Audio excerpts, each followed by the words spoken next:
Welcome everyone to Cloud Solutions and API Integrations. This is class 4 of data processing in the cloud. My name is Jeremy Bergman, the instructor for this class as part of Omaha Data Science Academy. And tonight's really about not the storage of data like we did in the last class. So how you take large volumes of data or real-time data and store it as part of a data engineer's management task. But now it's all about how you process it in the cloud. So these are like transformations and cleaning, potentially loading it, extracting it and loading it into another database or back into data source. So the movement and transformation of data and the different Azure cloud tools is what this class is going to be all about. Okay. So how's this class structured? We are going to give a high-level overview of cloud-based data processing services. Some of these will be real-time. Some of them will be streaming or big data. Specifically, we'll dive a little more into Azure Data Factory. And Azure also has a resource called Azure Synapse Analytics. It's kind of like a all-in-one data warehousing platform. So it has like a high-performance relational database that you can use, and you can create analytical pipelines and use notebooks and so forth. Actually, fairly similar to Databricks, although Azure Synapse Analytics isn't designed for machine learning and AI ops. It's more for data warehousing environment. We'll cover it briefly. It won't be a huge focus in this class, but there's some light questions about it. In the past, we've worked a lot in it, but inside of this class, we'll be working mostly in We'll be working mostly in Databricks, which provides a lot of similar functionality, but also focuses on machine learning. But we'll still cover Synapse Analytics. In hour 2, we'll do serverless data processing using Azure Data Factory. So we will dive a little bit deeper into that because you'll create pipelines in this class. And Data Factory is really a good way for the movement of large data sets or the extraction. And then it can also be used for real-time data streams also. So effective for that. In that second hour, we will also learn more about Databricks. We'll do an overview of the architecture and then some of the features and do a hands-on exercise. So for hour 3, I do have an exercise created for Data Factory Pipeline, connecting Data Lake, and MySQL database. But for the sake of time today, I probably won't cover that. I did record a video of it for our last class. That's very similar. I end up sharing that with everyone. But instead, in hour 3, we'll go ahead and catch up on all the previous hands-on exercises and making sure everyone's in a spot to complete homework 1 and beyond. Okay, that's the plan. Well, class 4 objectives. Overview of cloud-based data processing systems. Oh, sorry, that's why I cracked a bit of Diet Mountain Dew. Quick drink. So we'll cover different ways of processing data in the cloud.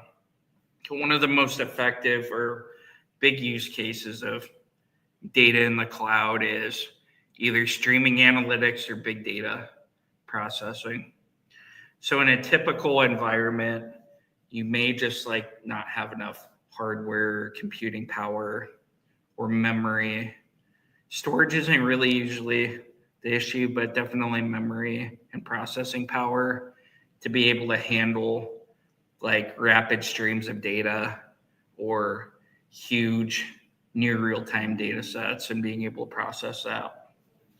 One of the big use cases of the cloud is that you can scale up to use the resources. So you don't have to build the machine. You can just scale up or down whenever you need to. And that's really like pretty cost effective and saves you a lot from having to build your own clusters. So you'll hear in AI, some of these companies like OpenAI, how much they're spending on GPUs, or some of Elon Musk's ventures. They do it because they just need those dedicated resources. They're always using it. And it can be more cost effective or it's special purpose. But a lot of people will go to the cloud to process these big data streams instead of having to buy all that hardware. So it provides you like an infrastructure and platform as a service for streaming analytics and big data. So we will cover Synapse Analytics, that like all-in-one analytical platform. I think I'll show a video of it with everyone, and you'll see how it's similar to Databricks, but just a little bit different. They both have Spark, but Synapse Analytics has that high performance on-demand data warehouse. That's one of the key features of that. And Data Factory is the movement of big data, how you can effectively move and transform it. And I believe I use it quite a bit when I'm using Azure. So one of the advantages of it is that you don't have to write a bunch of code. You have a visual pipeline that you can create with multiple steps, and you can just monitor the different steps in the pipeline. You do have to configure those steps in that pipeline, but instead of having to frequently change code, especially if it's just like a set process or extract from a system or an API or something like that, and it doesn't change too much, it's an awesome tool for the movement of lots of data. So we'll go into a little bit more of a deep dive of that also. The real life applications, core components, and how you can monitor the pipelines and manage the pipelines. There's a lot that you can do with orchestrating it. So the pipelines are in at certain times, and then being able to monitor the performance or monitor it for errors, which is beneficial as an engineer to be, well, almost really necessary as a data engineer to be able to do that and see what happened and what went wrong and potentially any bottlenecks that you have in your processes. We won't dive into it super deep here because we'll cover some of this during the last lecture also. So like performance optimization, cost, and security functions. We'll touch on it here while we're working on learning Azure Data Factory. It's one of its key components. Okay. So what are cloud data processing services? So cloud data processing service enable the collection, processing, analysis, and management of data in scalable cloud environment. So some of the things that I talked about, not really the storage of it itself, but maybe collecting the data, whether it's from collecting it from the data lake or another system or API or whatever it might be, like bringing that all together, processing it the way you need, maybe some light analysis of it, and being able to manage data at scale. These type of tools allow you to do that. Designed to handle a wide range of data workloads from batch processing to real-time streaming. We've covered that. With Data Factory, oftentimes it's batch processing. So batch processing is like huge chunks of it at the same time. You do a huge batch of it, like a big batch of cookies, but batches of data that you manage. can come in many forms. It can come from REST APIs, but often from systems or other relational databases. It handles ETL and ELT. I should say that you can also do all this in Python too, or like a Spark notebook, or oftentimes maybe you do batch processing in Spark because you need to break up that workload. So the data set's just too big and you can spread it out over multiple compute nodes and then be able to process the data that way in a more efficient manner. So you have data integration services, movement of data via pipelines, particularly with Azure Data Factory also. But you can also create these in Spark notebooks, pipelines in Spark notebooks, or using Python or your language of choice. You have big data analytics, high volume velocity data. These are kind of specialized technologies like HD Insight or Spark to be able to handle those unique workloads. And like where we saw with NoSQL, it's kind of like those unique use cases, although this one's probably a little more straightforward than the storage one, in the sense like you almost always go to these technologies to handle high volume, high velocity data. So high volume is like just super large data sets coming in at a very rapid pace. And then real-time data streaming. Yeah, we have a real-time data service within Spark called Stream, or Azure called Stream Analytics. The real-time data processing, we'll take a look at that near the end of next week and work on it to really use it to connect to the REST APIs and get us a near real-time stream of data from the REST API. Okay, so that covers it. They have a little data engineering hierarchy of skill sets. I like how they have the question mark there. It's like nobody ever gets there. But lowest levels programming, and this is like ELT and ETLs, cloud and data visualization, so transforming data for analytical purposes is part of cloud processing. And then specific tech stacks, distributed processing and streaming. I actually am not like, I guess they do this is because this is like 5 is like the most essential core set that you would have as a data engineer. This is almost like data analyst or data scientist, but data engineer. And then knowledge level. These are almost like knowledge levels, skill sets. So next one would be knowledge at ELT and data lakes and warehouses and so forth. And then cloud and DevOps and data visualization. And then really specific technology stacks. Maybe that's like your NoSQL or Graph DBs or whatever it might be, along with Spark. Or there's a ton of them. I'm interested in that. I'll have to think about that question mark at the top. Maybe that's AI. Okay. So use cases, cloud-based data processing. So here are the use cases or some of the top use cases for data processing, particularly in the cloud. So data warehousing and analytics, that's where we said Azure Synapse would be like a good resource in the cloud for this type of work. So utilizing cloud-based data processing services for efficient data storage and analysis. So taking that data, turning it into, transforming it into analytical data or information, and then a service like that helping you out with being able to share it and store it and utilize it for analytical purposes.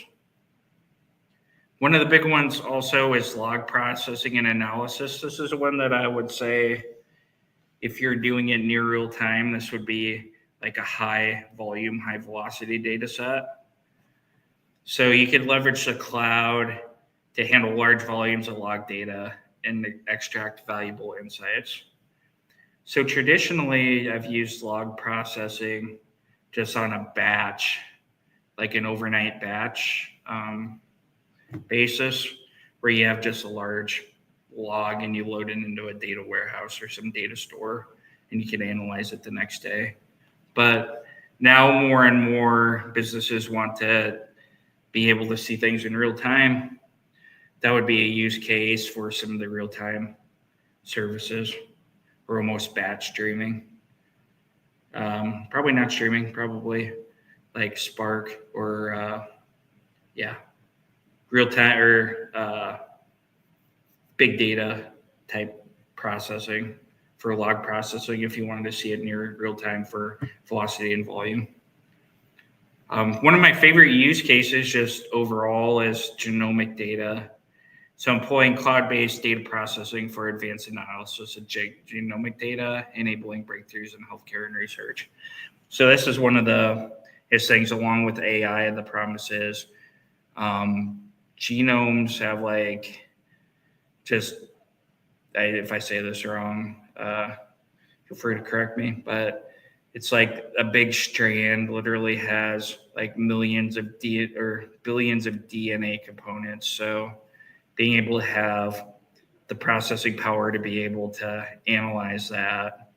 You can't currently really analyze it as a whole right now. So having that type of processing power would bring completely new insights into genomic analysis and medicine and healthcare.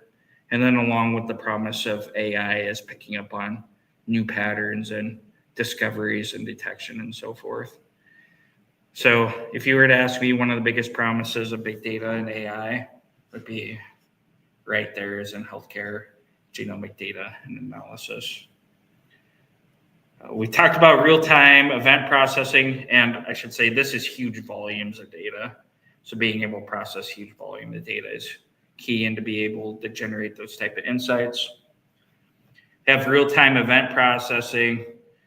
We talked about that, harnessing cloud-based to respond to real-time events with speed and accuracy. So it's operational events that you're doing in near real time.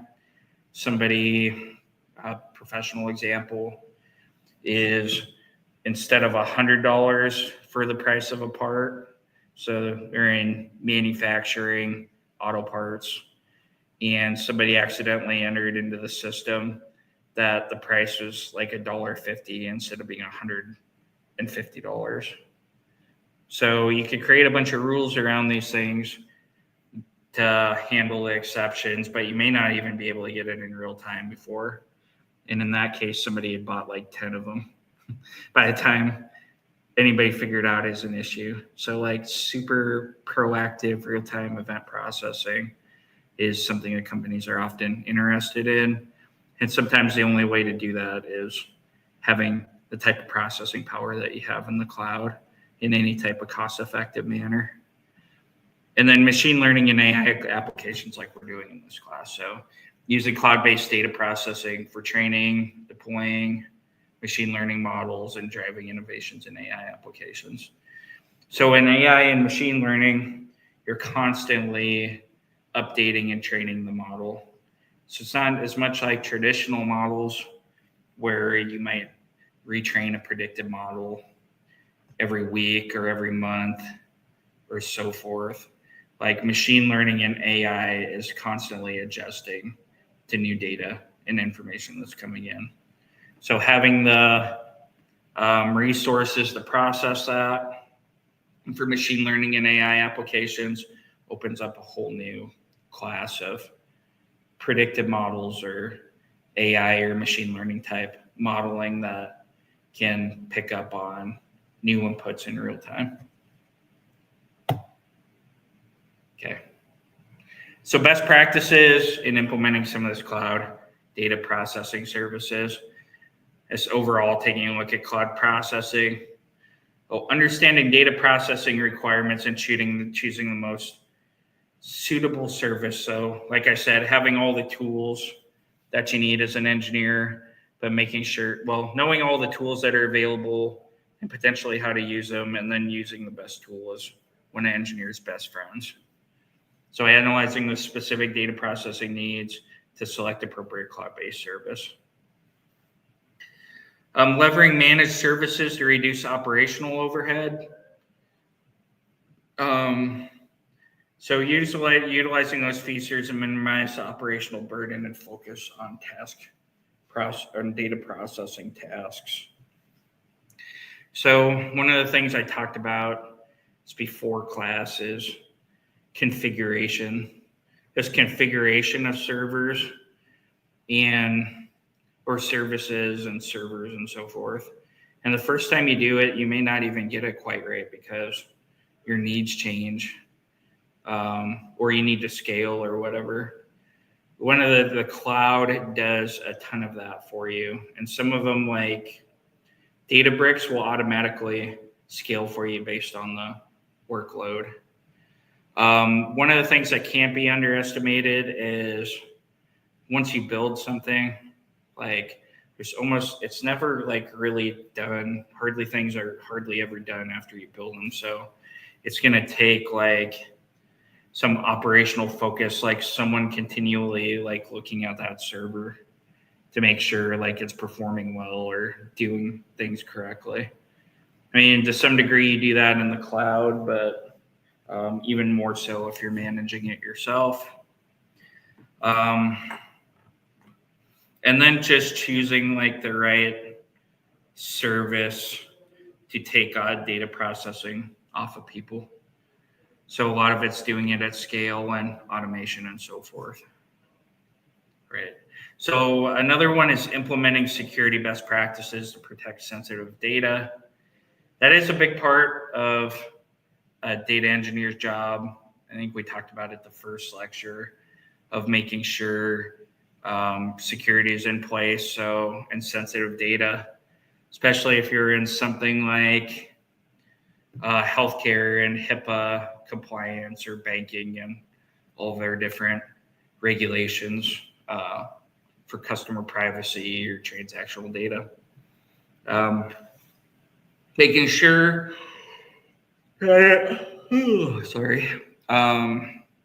stay safe during the processing, storage, and transfer of data at each one of those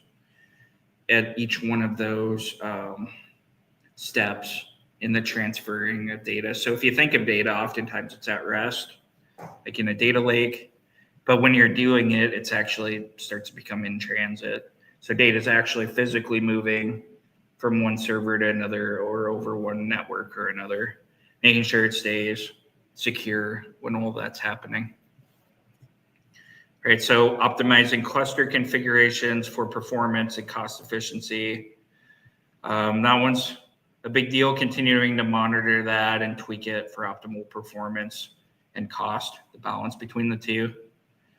And then regularly monitoring and optimizing data processing workflows. So being able to monitor them, see where errors are occurred or bottlenecks are occurring, and regularly refining and updating those processes to be more robust and more performant.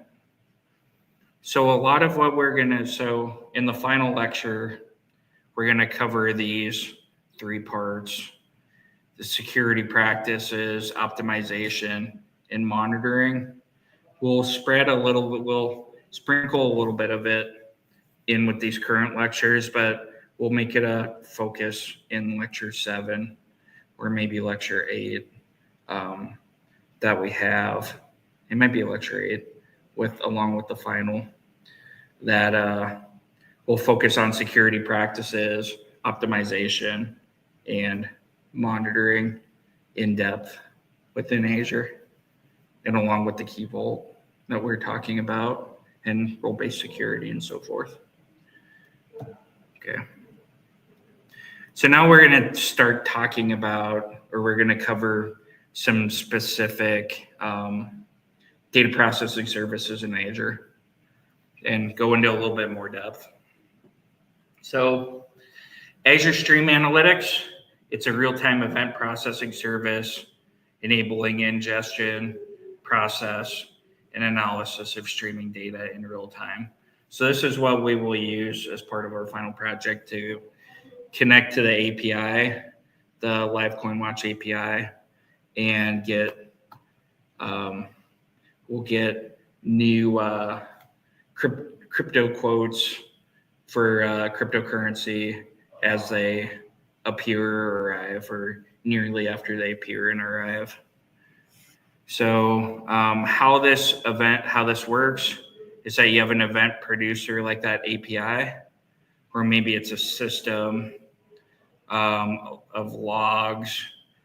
It could be IoT or some type of other, maybe it's a mobile app and you have webhooks as an API. So every time somebody does something in the cell phone or in the application, the mobile app, it produces an event to notify like operations. It might be something that you consider collecting via stream analytics. So it could be a few different types of data sources or even some type of operational or system alerts. And we have an event processor in Azure Stream Analytics. We'll dive deeper into that, but you can use a query language to be able to detect. You can summarize the data and explore it as a SQL-ish language, but it's still quite a bit different.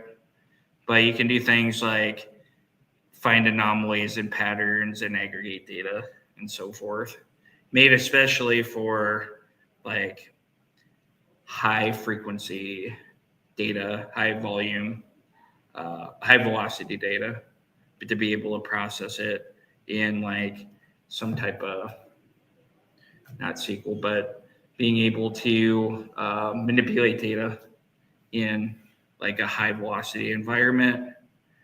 And then there's some event consumer. So sending it out, maybe it's an alert in a mobile app.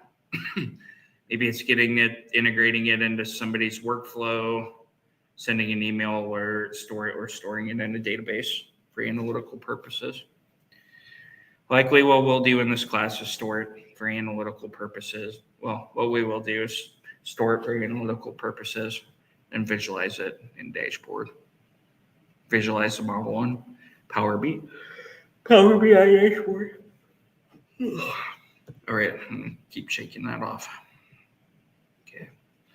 So what's HD Insight? So important just to know all these tools that we have, Stream Analytics, these data processing tools in the cloud.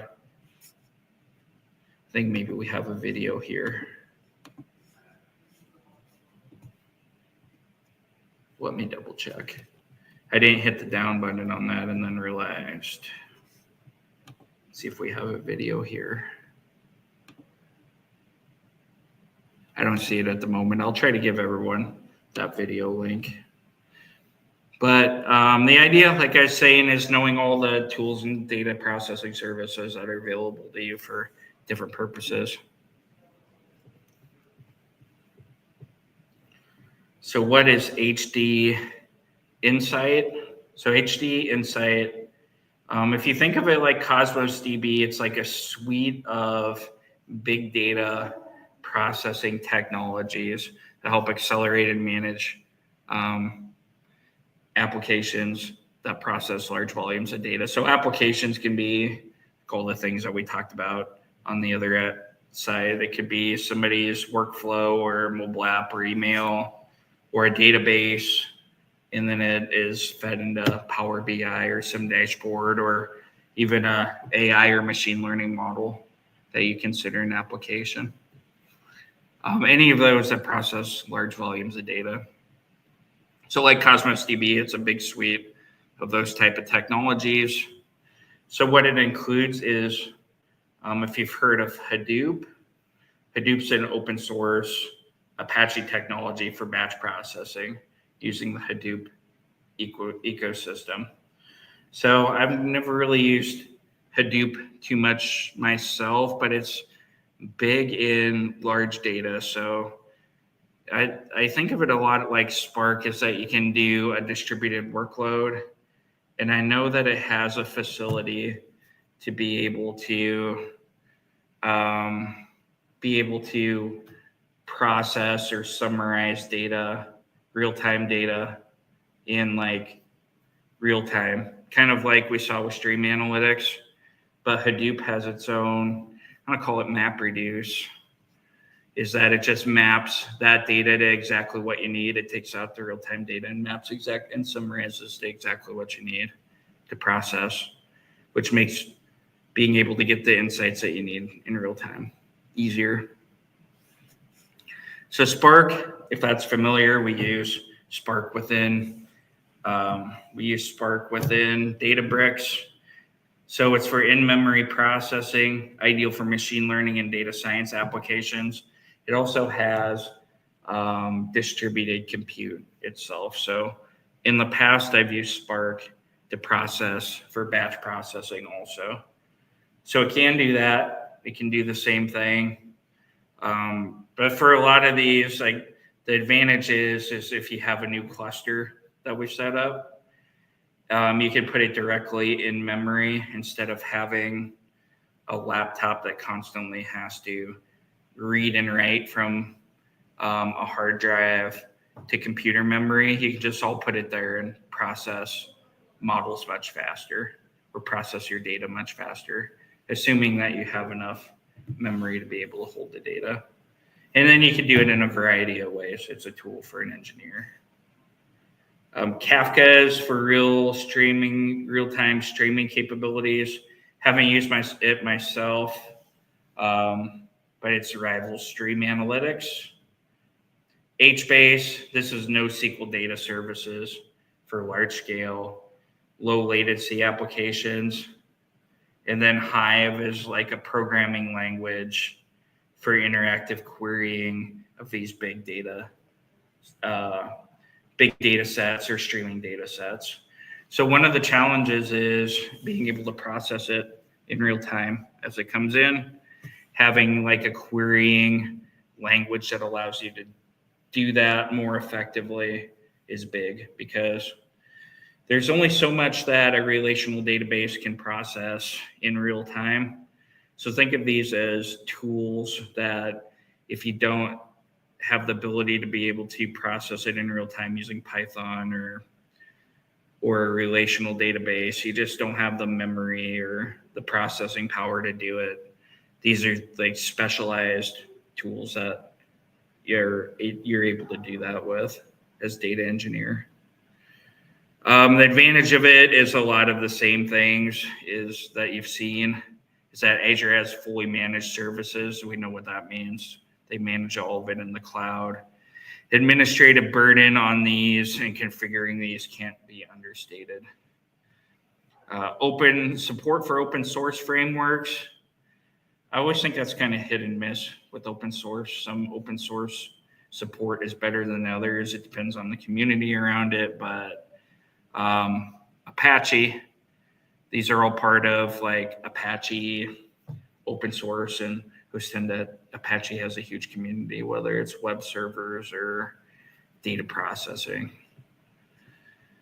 Secure access with Azure Active Directory, so integrated into Microsoft Azure and their security, and comprehensive integration with Azure services. So both of these come with just being a part of Azure and Azure and HD Insight, is that it's integrated with the other resources or other components of Microsoft technology stack. So when they say seamless integration, that's probably overstating it a little bit, but it is true in the sense is that it'd be integrated with a lot of things within Microsoft, including security or other technologies. Okay. I'm going to try to mostly just get through these slides so that we can focus on Databricks the next hour, and then do some hands-on, and then class exercises after. Work on the hands-on exercises after that. Okay. Synapse Analytics. So Synapse Analytics binds data and data warehousing solutions into a unified platform. That's kind of how I sold it at the beginning. It's a way to be able to process that data and prepare it for analytical use and purposes, whether that's dashboard or machine learning. PureView was actually the technology that I was thinking of earlier. That's like the data cataloging and data dictionary and data governance tool that Azure has. So it can be prepared for any one of those purposes. Taking on all of these different data sources, and then you have a suite of integrated tools that include integration management, monitoring, and security.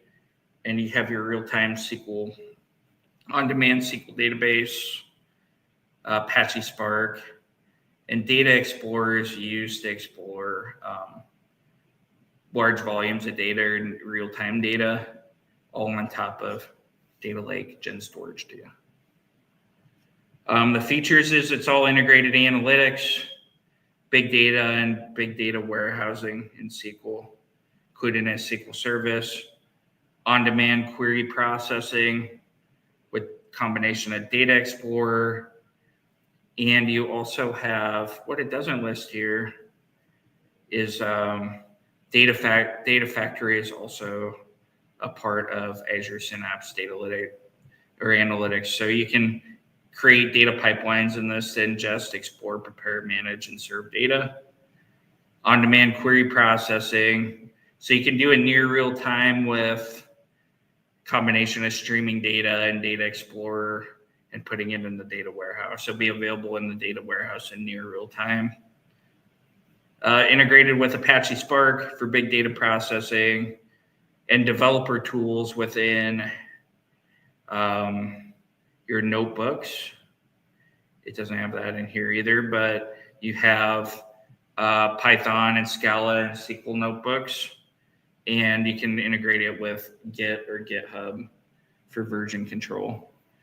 So exactly, really similar to Databricks is that you have those notebooks that you can use. It's on top of Apache Spark that you can do SQL and Python and Scala and even R programming language. Probably forgetting another one, but you can do that there. So you would say, what's the difference between Synapse Analytics and Databricks? Is this piece right here. So it'd be the real-time data warehouse. This is more for data warehousing environment, so that you could store that in a relational SQL database table. So think about taking data and turning it into structured data for analytical purposes. This would be a good tool for that. And really not so much for AI and machine learning ops.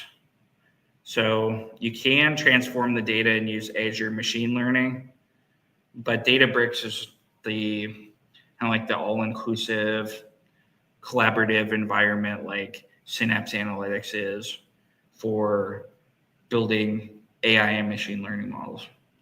So you can collaborate in that, data scientists and engineers, or even in this one, use Apache Spark to process data and then be able to build and deploy models out of Databricks also, where this would take a combination of your SQL database and Azure machine learning. And in my opinion, Azure machine learning is not so good. Definitely using a better tool with data, going with Databricks. But the main advantage of Synapse Analytics would be this analytical data. So you could collaborate, other analysts could connect to it, analytical data source, and use it in near real time and highly performant. Okay. So last slides before we go to break. So what is Azure Data Factory? Mentioned it quite a bit, but it is a cloud-based data integration service that allows you to create, schedule, and orchestrate data workflows. So in the simplest terms, if you think of data integration, It's seamlessly taking data from various sources and then transforming it and integrating it into some other data source. So that could be a relational database, could be for machine learning, could be for real-time analytics, but it could be into other systems too. One project I worked on was a huge one, just moving from an older version of the system to a newer version of a cloud system. And there's just a ton of data integration work that needed to be done. So just getting all the data out, and then cleaning it up and transforming it, and then reintegrating it into another system. You could do that in person. You almost have to if it's just one time, but if it's a repeatable process, Azure Data Factory is perfect for that. If you're continually taking data out of one source and integrating it into another. A data warehouse environment would be one of those cases where you're constantly integrating your data, and a good use case for it. So taking it out of systems and integrating it in a data warehouse environment on a daily or less basis.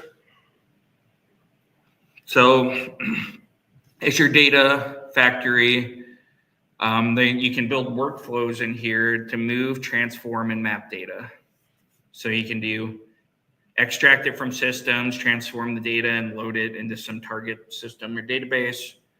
Or you can extract it and load it into something like a data lake and then transform it later.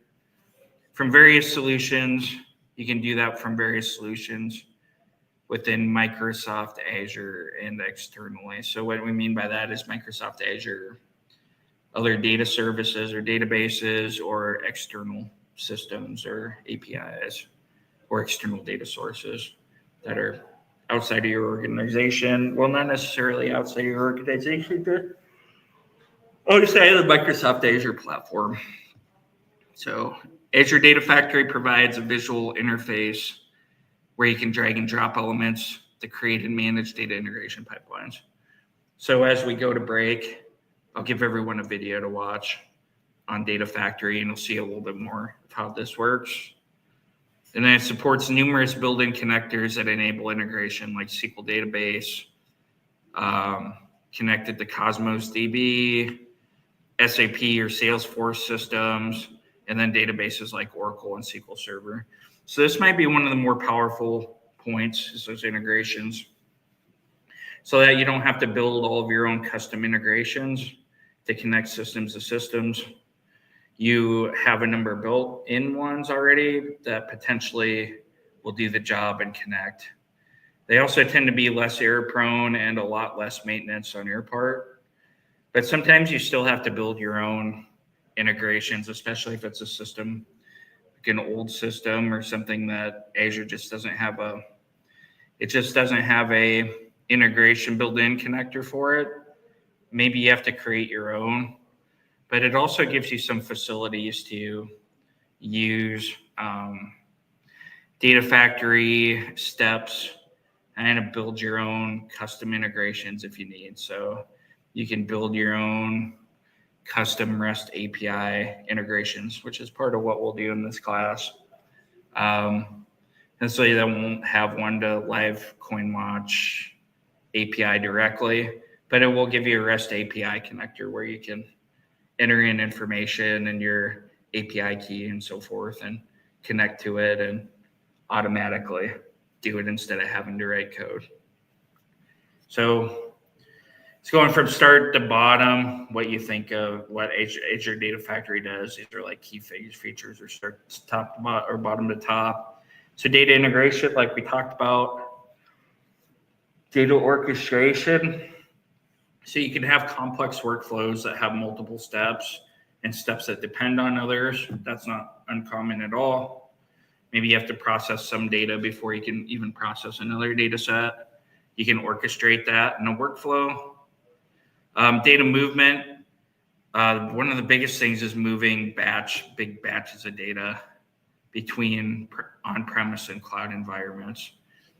So often you'll do something like trying to extract the data as close to the source as possible. So what that really means is like connecting to that source system and whatever server it's on and processing the data there and then moving that data source over to the like something like a data lake. So that's more of a best practice. Not always, doesn't always work that way, but this tool helps you be able to do that. This data movement data like that from nearest, closest to the source system into a data lake or some other process. You can put some data transformation steps in between.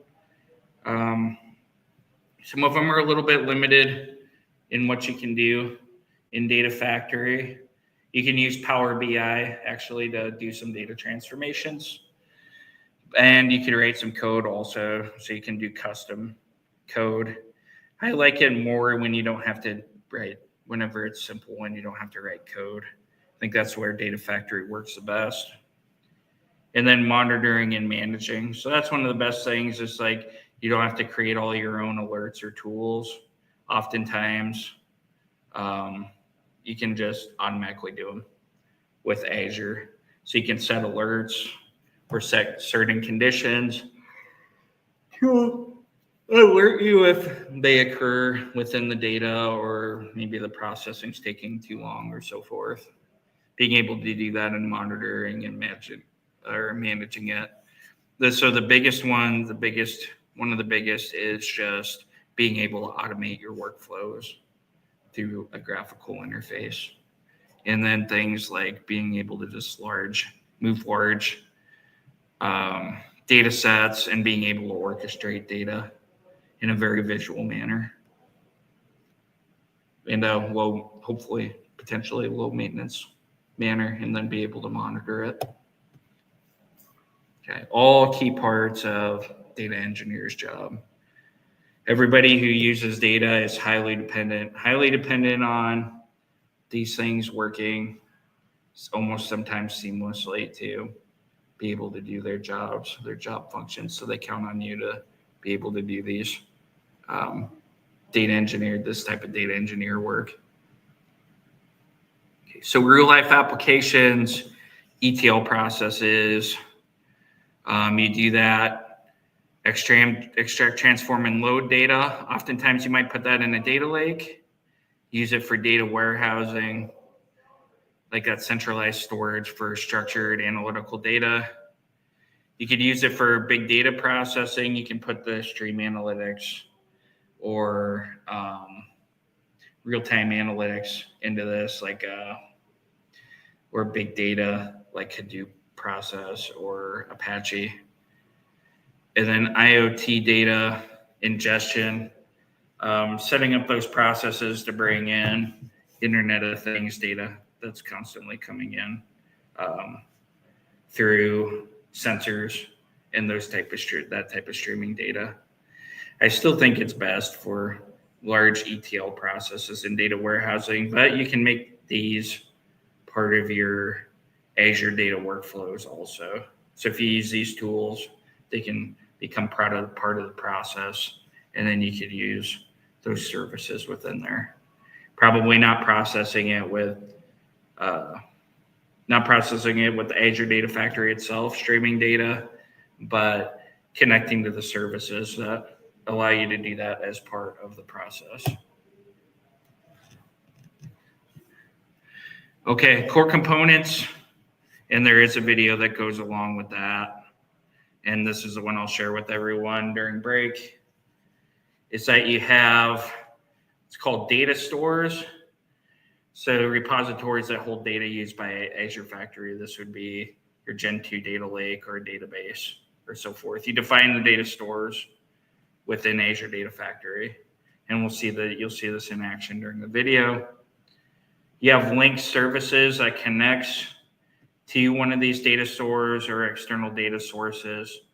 So you have that connection, that integration built to be able to do the extraction or movement of data.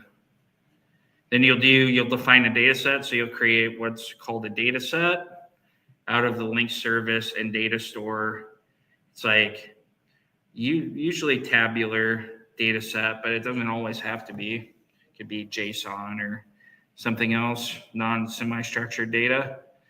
But it does represent the data structure that's coming into this pipeline and then also out of the pipeline. So what's your incoming data set, and then what format is in your output data set. Then you create these pipelines, which can be multiple steps. Literally, if you think of like pipes in your house that carry water, it's like multiple steps.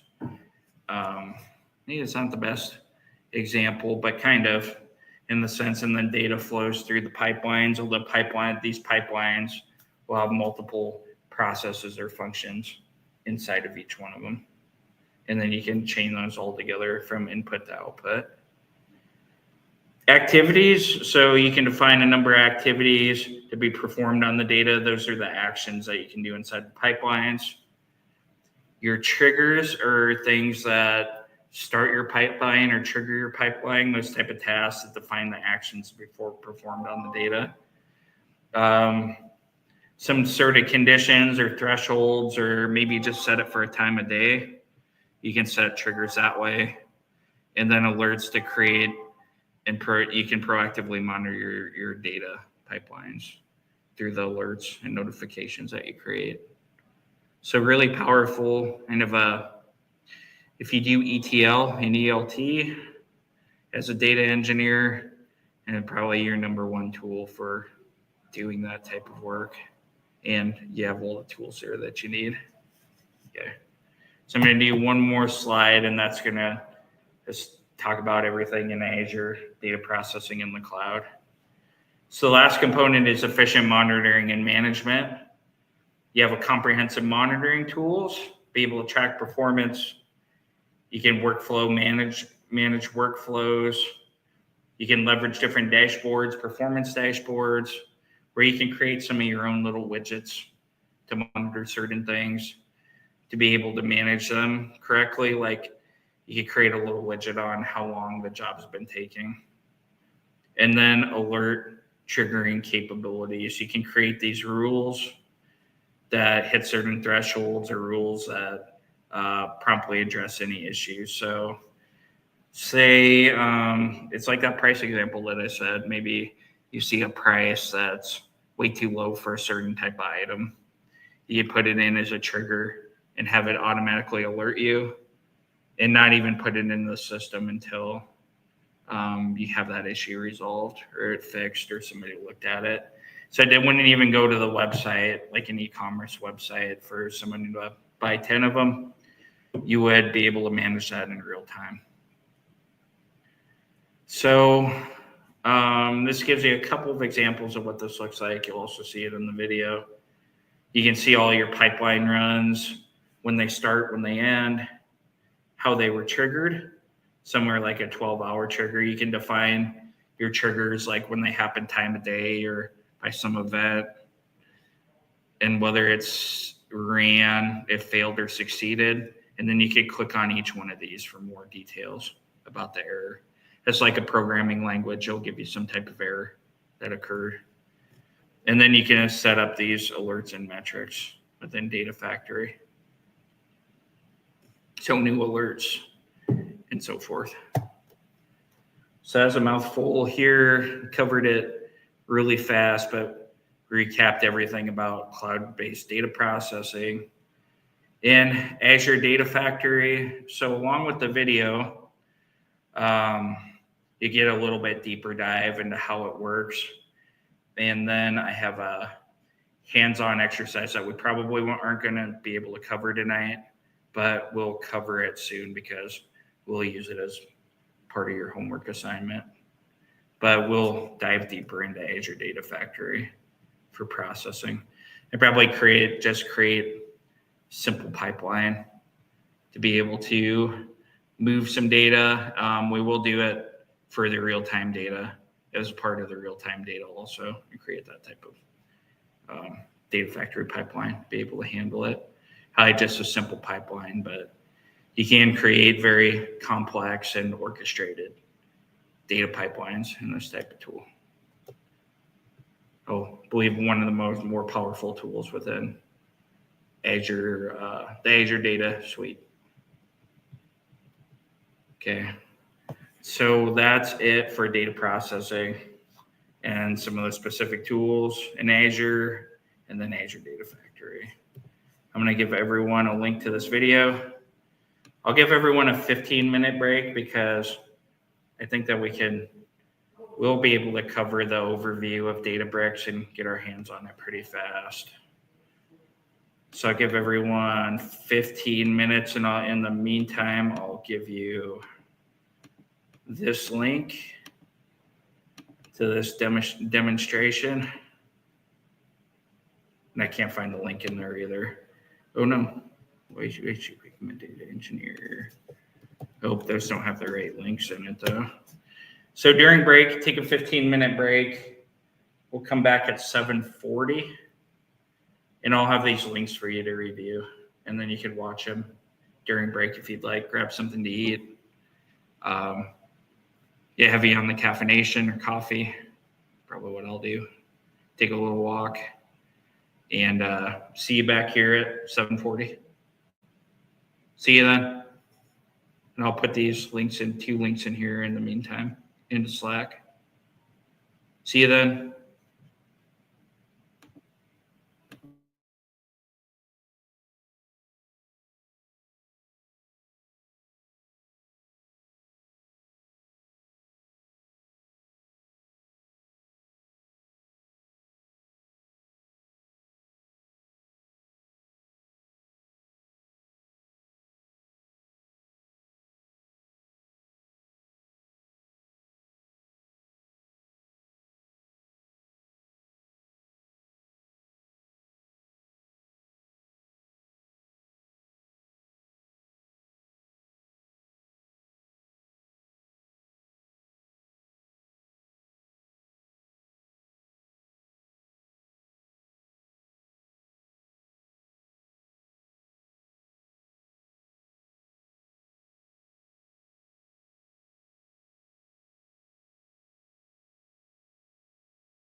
I'm back. I'll just give everyone a minute or two.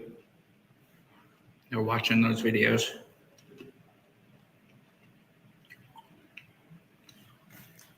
Both pretty good examples. One of Data Factory, as we will use it here on the class project with streaming analytics. And then the other one with streaming at, well, did I say that wrong? So, nope, I did. I was saying it right. I thought I was backwards.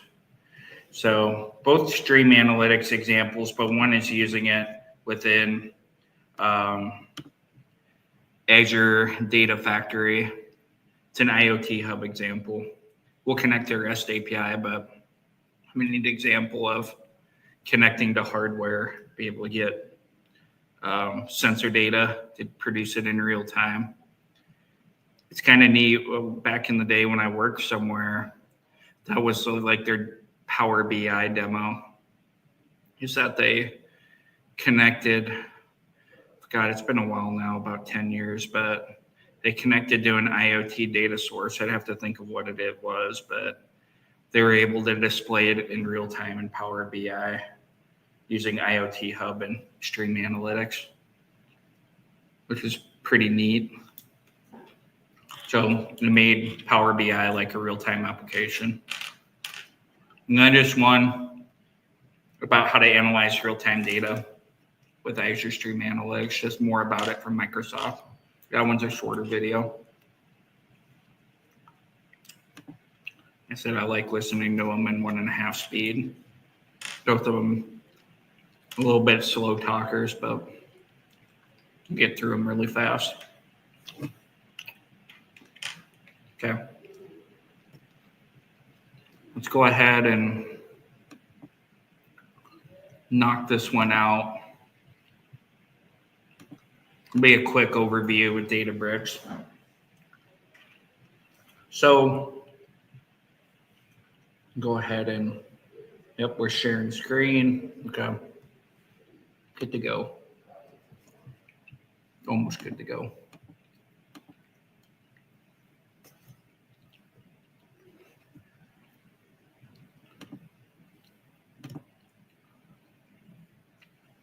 So far in this class, we have briefly took a look at Databricks as to how to set up when we were configuring it the first night, configuring that resource, setting it up, and then running a Python notebook and some code and putting compute resources to it, a virtual machine and compute resources to it. That's how a lot of these resources are set up. So they have some type of application that's managed by Azure, and then you choose the compute and the storage and everything else. That's really what is needed for the most elastic or scalable part of a data engineer's job, is the ability for compute, the scale compute, and the scale storage.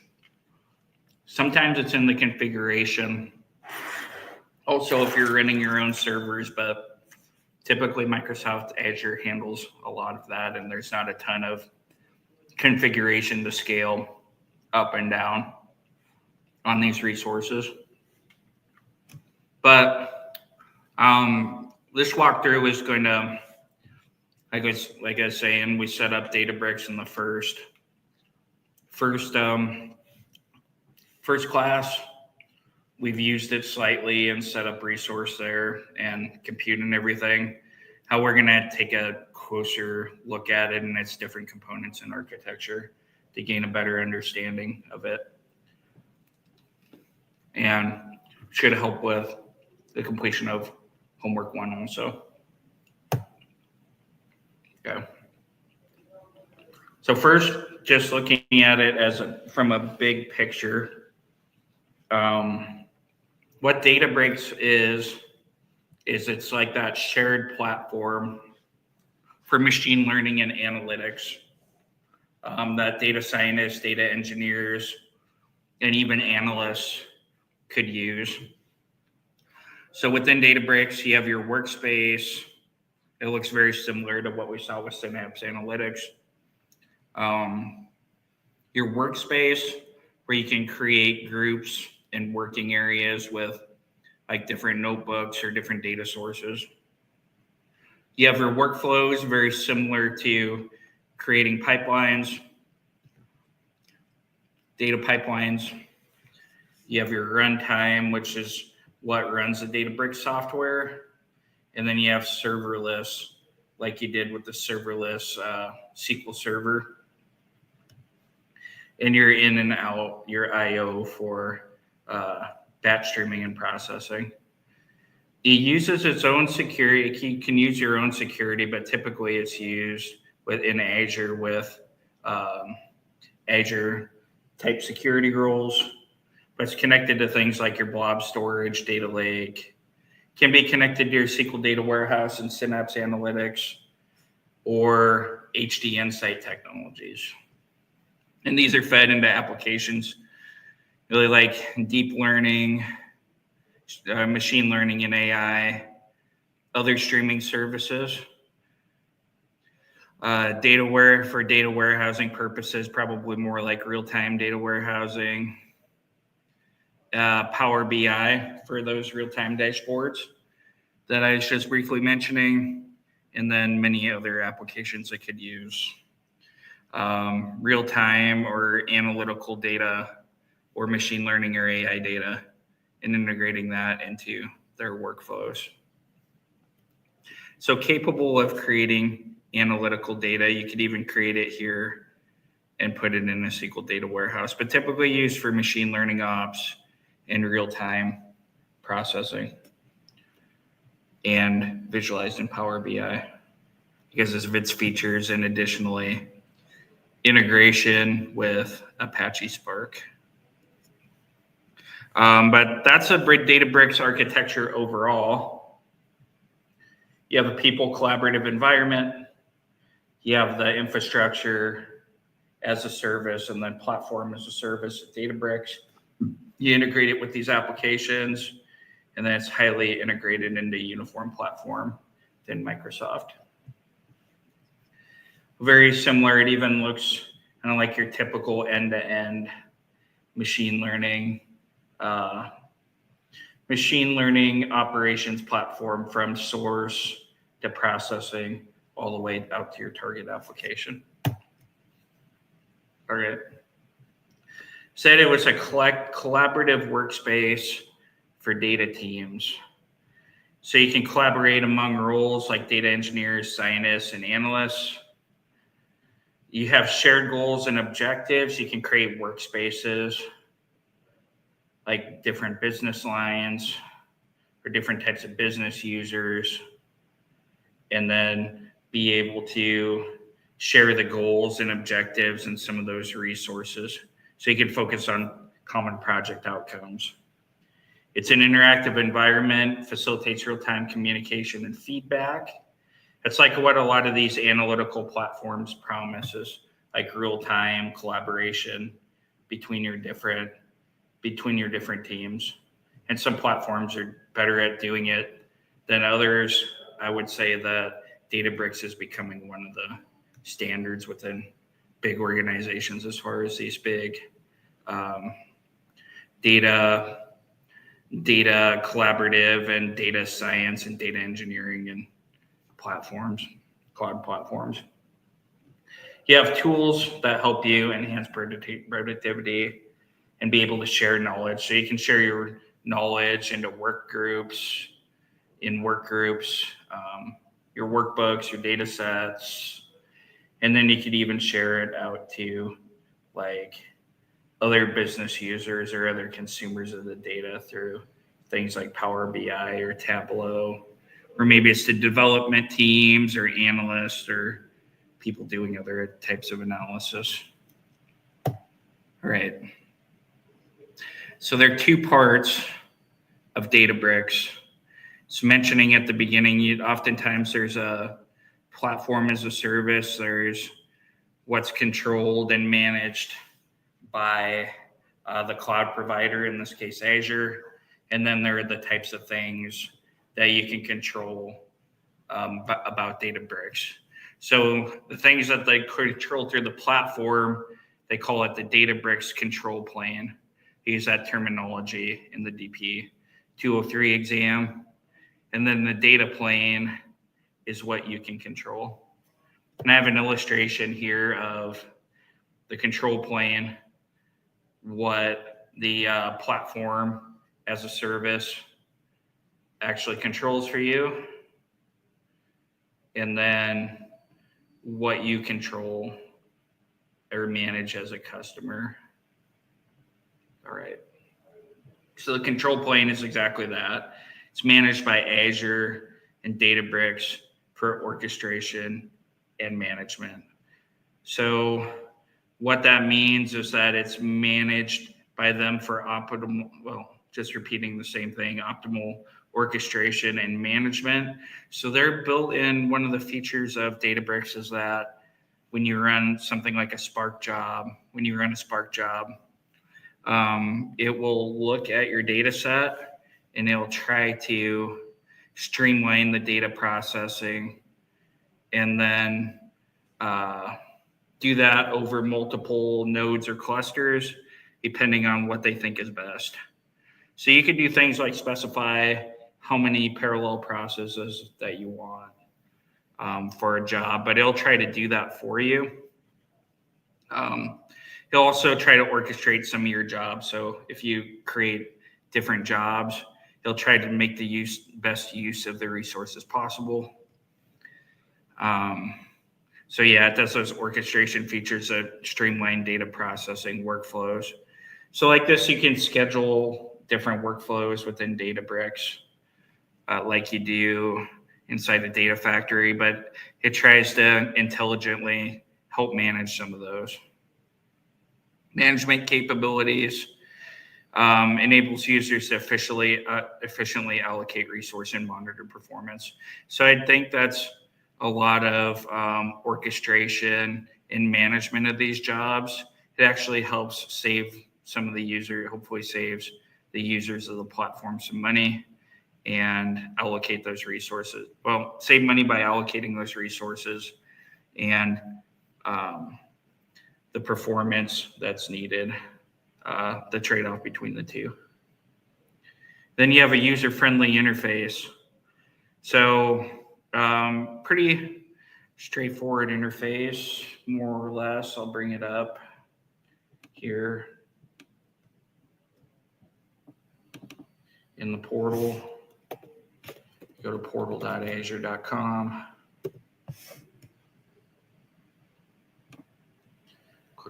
Click on your account.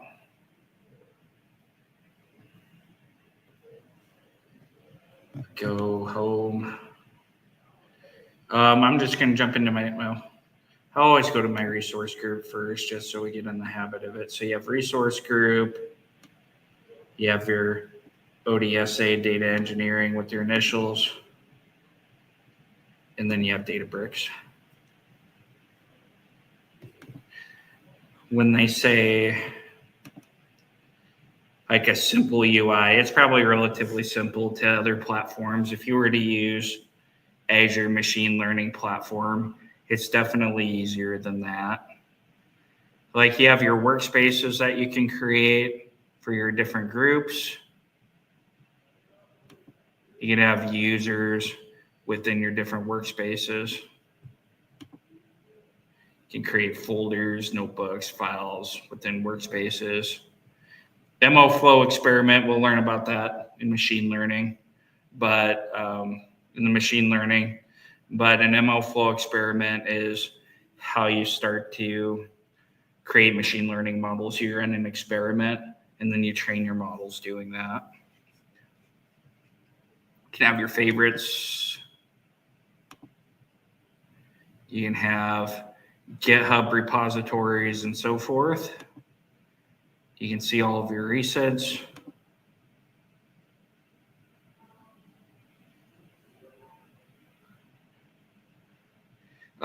Catalog Explorer, I believe this is for data. You can add data sources to your catalog explorer. You can do that from a variety of sources, some connectors. This is where you can upload those tabular data files that we created in the Delta Lake. You can upload some of those. And then they have a number of integrated connectors, which is kind of nice, even though there's things like ADP, like HR, systems and reporting, so forth. Okay. Catalog, so that's all your data sources. You can create new jobs, workflows and new jobs. Not quite like Data Factory, a little bit more of its own tool, but you can define your task and your source, the source of your data and the path of your data and so forth. Or the source of your notebook if you want to just schedule a notebook or a job, or you want to schedule a notebook as a job, you can do that choosing your cluster you want to run it on. You can schedule it, add parameters, add notifications, and so forth. So I'd say a less complicated version of Azure Data Factory. But you could even do this. You could create a workbook or a workflow here, and then you could include that inside of an Azure Data Factory. You can do a Databricks job or workflow and include that in Data Factory. So it's something that you could create a simple one here and then include it even in another Data Factory workflow. So you can define your compute. We did that in the first class. I chose the most simple compute that was available. You can see all the jobs that are run. And then you can, and Databricks has machine learning capabilities. So you can do playground, your experiments, and I think, did I just talk about experiments are along the lines of choosing your model and then trying a bunch of different types of machine learning models on your data. Feature engineering. It's interesting that none of those, I think that's what that is. It's not found though. You can see all the different models you create, and then you can deploy your models. So we'll learn about this next week and creating these jobs, but relatively simple AI, not AI, I'm used to saying that. Simple UI, straightforward for collaborative work with not much overhead. And then what we've done so far. Hey, Jeremy. Yeah. On that last screen, will we touch on there's that OpenAI GPT-4o external model, and it says experimenting with LLMs. That seems like a fairly new thing, probably. Will we touch on that at all later? We don't. We only briefly did, saying like that Azure or these platforms have a lot of existing models like this. So you have the choice of building your own model or utilizing an existing model. I wonder, I'll take a quick look at it. I'm just wondering about it, from a security standpoint and stuff when they start getting layered into these cloud tools. I was just talking with someone today about, on the one hand, the cloud is like, potentially insecure, but also if it's all in the cloud, then it's like by nature fairly secure. So kind of what does it mean to have these external models in a cloud that's inside of a Microsoft Databricks environment? That's a good question. A good question. Is this like maybe our own instance? That'd be kind of interesting of the model. Like say external models or third-party models hosted outside of Databricks, model served. custom models. Databricks supports external models, provides centralized credential management, blah, blah, blah. External models in monitoring variety of model providers. Okay, so they have OpenAI, Anthropic, one of the most common ones.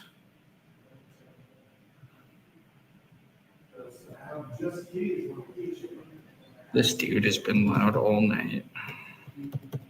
It's like he's been in the classroom with us. Well, let me.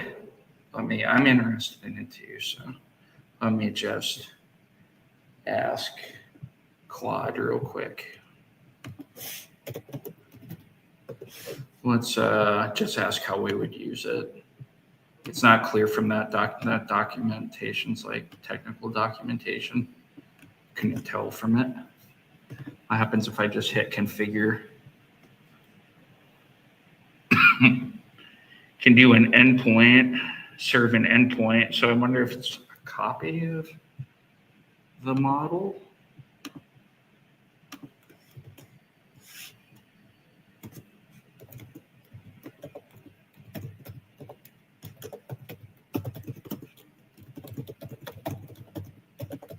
Call it use case.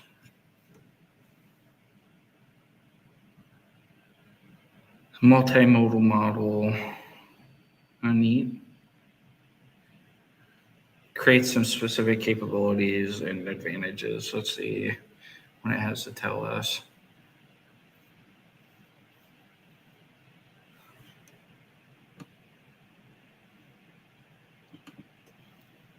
This integration provides a unified endpoint, handles specific LLM-related requests while maintaining centralized credential management. Multimodal processing, technical implementation, standard model management, face that simplifies interactions with external AI services through a unified endpoint structure. I think my impression from this, it's just, I talked about security and like data in transit. I think it's like a way for an organization to make sure that the data that they're sending there is like secure in transit, and then you integrate it inside of your data lake and everything. So one of the advantages of that is it becomes the information that you return from OpenAI would become like your own proprietary information in like your data lake. So if you like took those images or that data or information and put it back in the data lake, it would be secure like only to you and your organization. It's like a secure endpoint, and then like make sure that you capture all of that information. I think it's really for security purposes. Hey, I'm interested. I take a deeper look. So as the original point, being in the cloud in some ways is less secure, and then some ways is more secure. No, I was just curious how you. I mean, that was what I was talking about earlier, but that doesn't matter. What I was interested in for here is just how you might use that to manage security and or just how we might access it in sort of regards to the the Databricks capabilities in terms of like I use a kind of a experimental MCP server to kind of catalog data, and so I was just wondering like if there's a way to use this and then store that stuff in a cloud and give other people access to it. I'm just kind of thinking, you know, generationally and security wise, like how to scale up what I'm doing locally, and so that's what I'm wondering about. Probably beyond where we are headed, or different direction than we are headed anyways. Yeah. Had one more point on that before I need to keep moving forward, and I just forgot what it was. This is just like having a secure endpoint, and then there are like guardrails for your organization and rate limits. It's like just trying to lock it down for enterprise purposes. I don't think it's like your own instance of that model or anything like that. But like, how are you No, like interacting with it, like as it relates to the rest of the Databricks stuff? Does that make sense? through an endpoint, so like an API, REST API endpoint as a secure connection. So then you could And hit that endpoint for data and or a chat response, for example. yeah.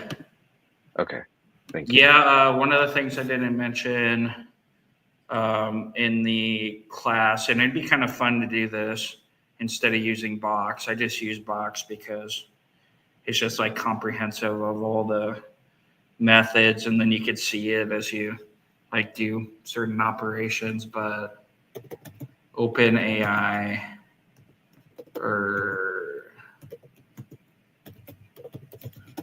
they have their own set of programmatic API endpoints that you can use. And then they have all these authentication and reading the documentation like we covered in the class and so forth. Responses. I have used these a little bit. Images. What type of inputs to the model. And I mix it a little bit. I had partially integration, right, to make it easier to do things. I'd have to see how you would use it in Databricks, but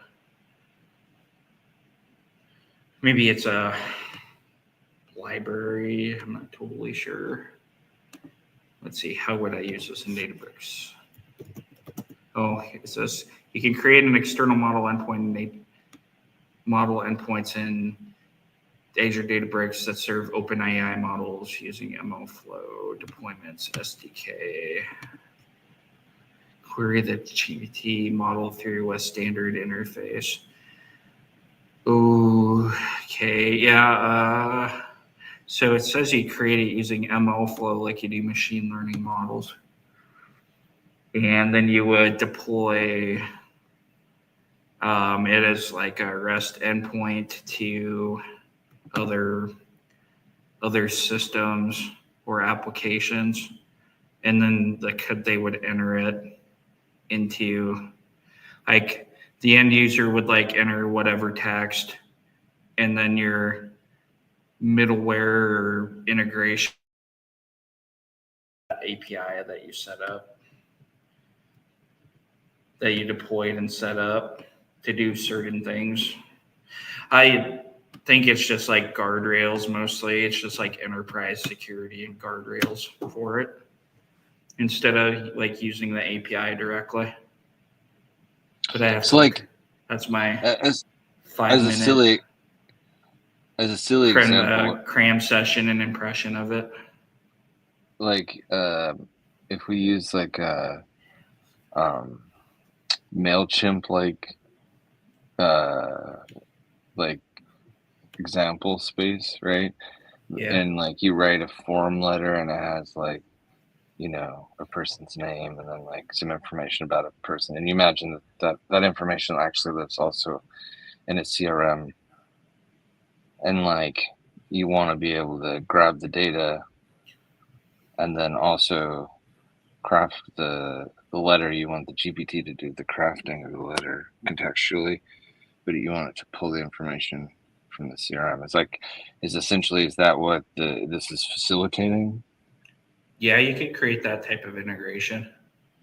So you deploy an endpoint through this, and you could integrate it with MailChimp and then do like a webhook maybe on like whenever someone creates a new email or some trigger, and then send it to this type of endpoint to generate the message.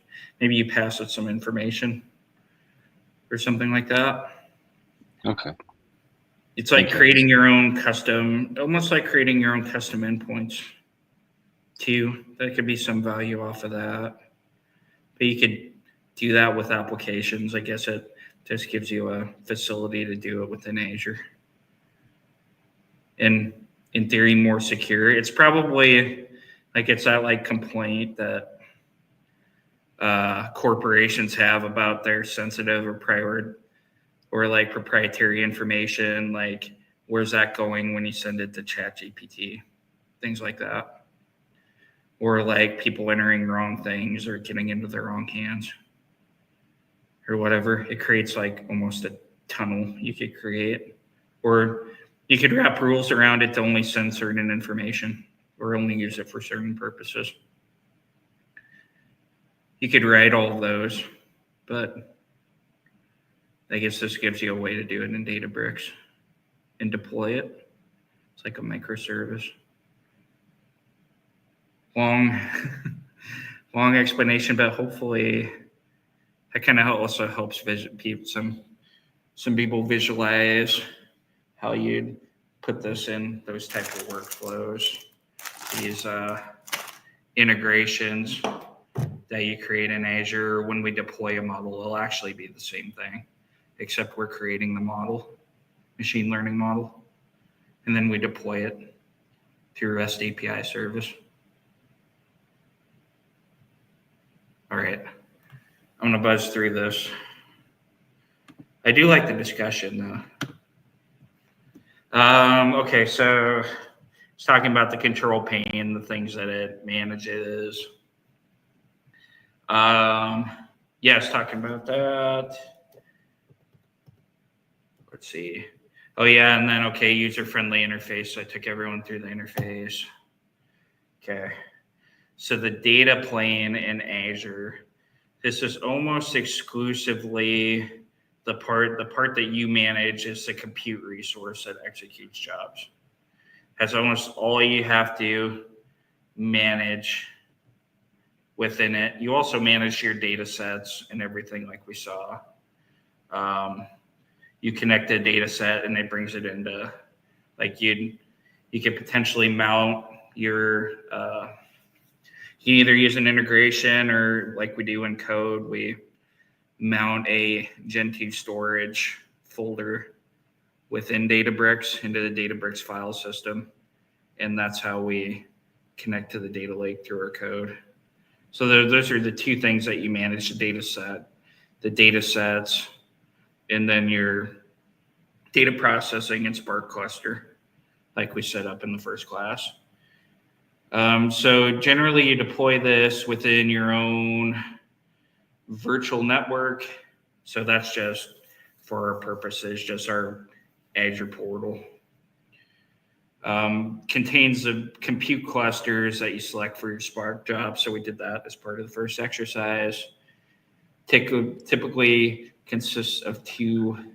Hey, Jeremy. Yeah. Are you showing something on your screen other than the Claude? Oops. I thought I was. It was let's see.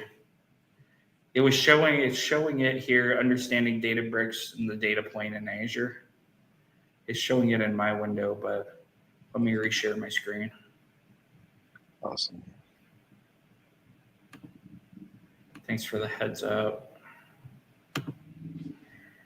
Maybe it was just me, but I was still seeing Claude. It could be a second behind. Do you see understanding Databricks data plane in Azure? Yep, I see it now. Thank you. Okay. So consists of two subnets. The most important part to know here is that you have driver and worker nodes. You can set up a whole bunch of nodes that are like your distributed computers. So you can take a task and distribute that over a Spark job over multiple compute resources. So why that's important in computer science, they call it distributed processing, where you can take a workload, you could split it, say you have a huge group of numbers or whatever you're trying, huge group of calculations or data set. Say you have 1 billion You could split that into 10 parts that are oftentimes, maybe they're all equal, maybe they're 100 million a piece. And then you process that over 10 nodes. Or sometimes you have them unequal, depending on, there are different things that you can do, setting different keys or partitions on the data to send it certain information to make it more efficient. But in general, that's the idea, is that you can take that workload and spread it over 10, and then not usually quite 10 times faster, but a considerable amount faster. Could be. Can be deployed as Databricks managed or customer managed. What that means is that we do Databricks managed, but you can also deploy it as more hands-on if for some reason you want to configure more settings. Maybe very possible you have an administrator there, or you really want to fine-tune it. Connect to your data sources in Azure. That's how you manage the data sources. And you manage all the compute and storage. So you have that infrastructure as a service. And that's all that appears on your Azure bill. So running the software, it's nice. You don't have to have a license for Databricks. You can just run it and you just pay for the compute within Azure. That's probably one of, well, I guess Databricks is open. I don't know if Databricks is open source. I think it probably wasn't. I think it's enterprise. But you don't have to pay for the licensing for the software and the platform and everything. You just pay for the compute cost, which is really nice. All right, so those are the things that you manage. Okay. So it is efficient in task coordination in the clusters when you run a Spark job. So to go over this quickly, what Spark does, it's an optimized Spark scheduler built into Apache Spark. Databricks is built into Apache Spark, enhances it with intelligent scheduling. It's broken down into stages. It just looks at the data and breaks it into what it thinks is the best way to process the data, given your resources and nodes and the data set.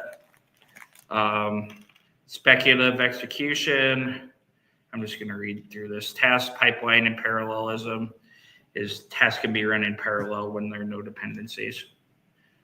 All right, so Delta Engine and Photon for fast execution. So Delta Engine helps read write operations and coordinate transactional updates across distributed nodes. That can be used in conjunction with your Delta Lake. I haven't used Photon Engine or anything like that, but it's like a query processor that can help speed things up.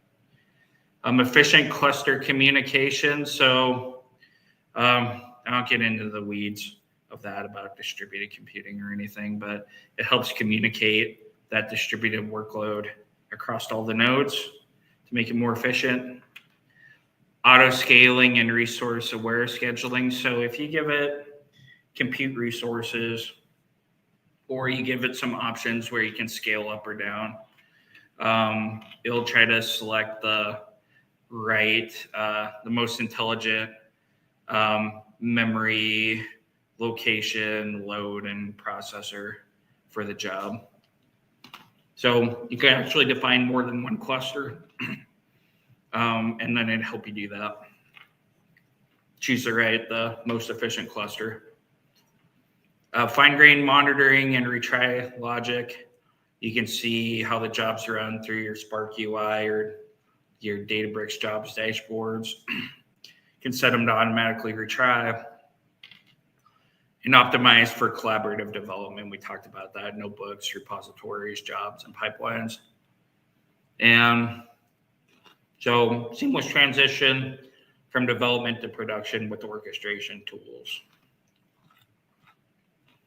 So one of those is the workflows that we looked at. And then it's much easier to deploy as a service on Azure Machine Learning. Okay. So the notebooks for data science, that's what we've done just a little bit of code in. That is notebooks that are in Spark notebooks. So it supports multiple languages: Python, Scala, SQL, and R. It's an integrated development environment. So you've heard IDE before. That'd be something like Microsoft Visual Studio, just a platform for you to be able to write code. They give you notebooks, which are very easy for beginners of Python to run code step by step and read. Allows for real-time collaboration, some amount of data visualization tools. Haven't used those, I'd have to take a look. Sometimes you can visualize things within Python. Have to take a look at the notebooks and see how you do that. And then interactive learning. So that's what's good about the notebooks, is that they're easy to read and you can document them, see how somebody created their model or their analysis or process. Also, when you build models, it's shareable with everyone so everybody can see the model results and be able to learn from it. Okay. So the biggest thing that we learned as far as those two control planes and data planes is it separates the workspace from the compute infrastructure. A lot of these services do that, but it touts it as one of the data services within Azure, at least. A core strength of Databricks. It's a collaborative workspace, has scalable compute, enhances performance intelligently. Users have flexibility to manage their work independently of compute limitations. They can create your own workspaces. Should be more cost efficient with those gained efficiencies and improved collaboration and resource operation through that improved performance. Usually resource operation and optimization and cost. Okay. So that's a quick overview of Databricks. So what I'd like to do is a walkthrough demo. So let me see. I don't know if I shared this with everybody yet, but I have a guided exercise now for Databricks.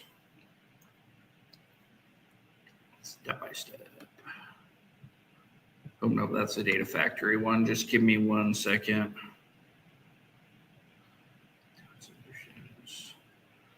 Databricks guided demo. I'll go ahead and drop this in there for good luck if I haven't already. I probably haven't dropped it in there. It's a step-by-step demo that we're going to do working together. Databricks.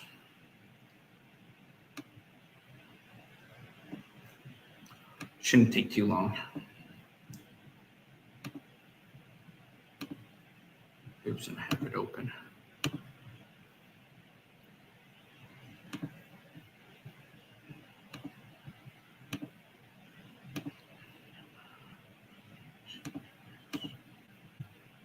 Databricks. There we go.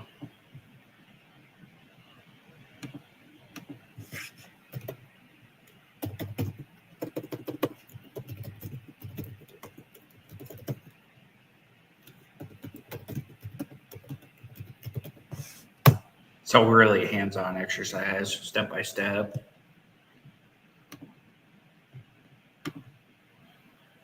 Let's call it step by step. Step by step, hands-on exercise. Using Databricks, okay.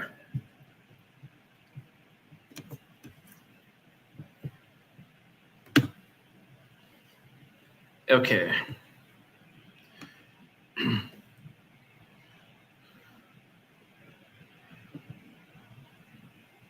That one is still, that one's still Azure Data Factory.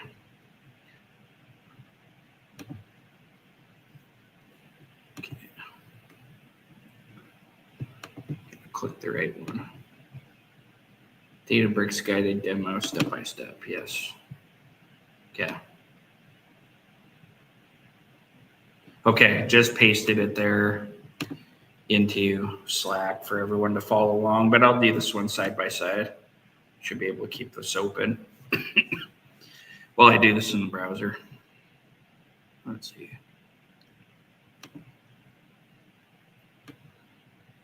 Okay. So hopefully this will help out a little bit with homework 1, which will make due on Monday, but it'll familiarize you with just the Databricks architecture and how to get around and use it. Okay. So some of the stuff in this demo we've already done. Here are the prerequisites. Not a whole lot. It even goes through the setup. So went through this in our first class. We go into the our data engineering resource group. Go to the resources. Oop, hold on. I confused myself here. What is this? No, we just have the resource group set up. So if you go into your data engineering resource group, and your resources, we've already set up Databricks. So let's just go ahead and go back.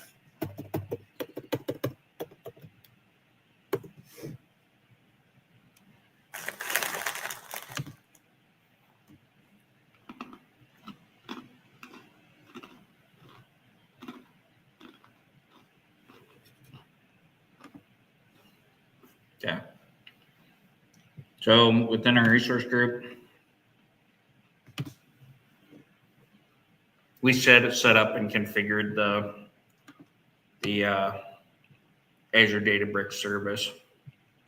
So what this is saying, if we click on it, the status should be active or running. The location, it's not that important if it's US East 2 or a different location. Pricing tier is standard. And the URL of the workspace is this guy right here.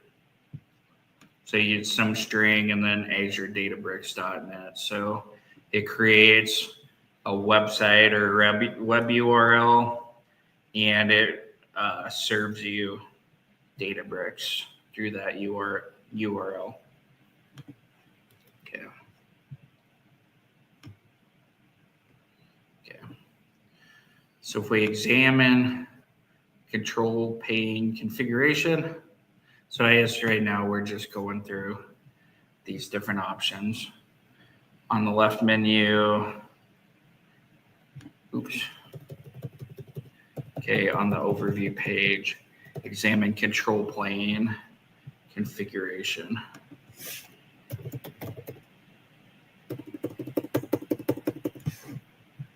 Space. Navigate the workspace. Okay, on properties, note the workspace URL and workspace ID. Turn to the overall page and then click launch workspace. Okay, click on the control pane on the left menu. Click properties. And I do not see properties over here. There we go. It's hidden in settings. Okay. So this just shows more information about it. Workspace URL. It's in here somewhere. In the workspace ID is the subscriptions. This would be like your subscription ID in Azure. And this is kind of like your ID for Databricks itself. Or no, that's a created by ID. So this is like, this one is your subscription ID. Not super, well, it could be important if you're configuring security and you need to know like what the service name is and stuff like that, or the workspace IDs or whatever you would need for security purposes. You could find it in there. That's why security is sometimes so hard to configure in these things. But if I just go back to the main screen, we'll go ahead and launch. Let's get through this part.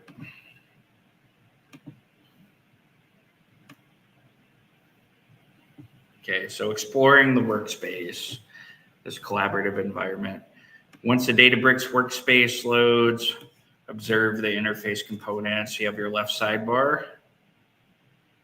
Click on workspace. Explore the folder structure.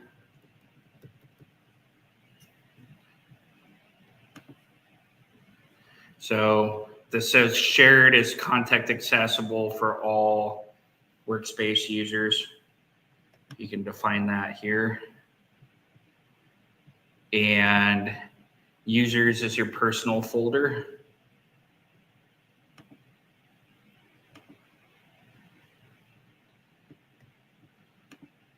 Personal folders for each user, and then your username folder would be your personal workspace. I'm not seeing all those in here, but you could create, potentially. You could create your own folders inside of there and call them things like this. Let's call it J Bergman. And that could be your own user folder. So you could create folders inside of this workspace. And then I'm guessing you could give other people access according to the folder.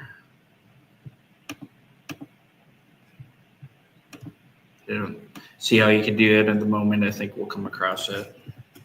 Okay. So creating a new folder in Notebook in the left sidebar, ensure that you're in the workspace section. Navigate to your username folder. Click the drop down next to your user name and select create folder.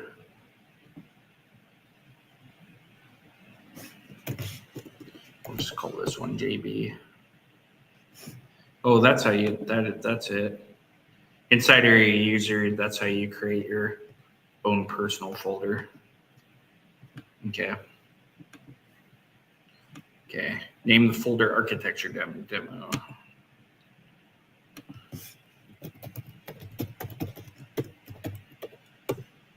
Okay.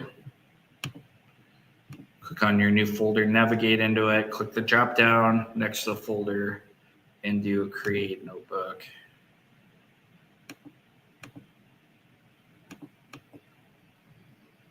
I'm gonna go ahead and delete this other folder.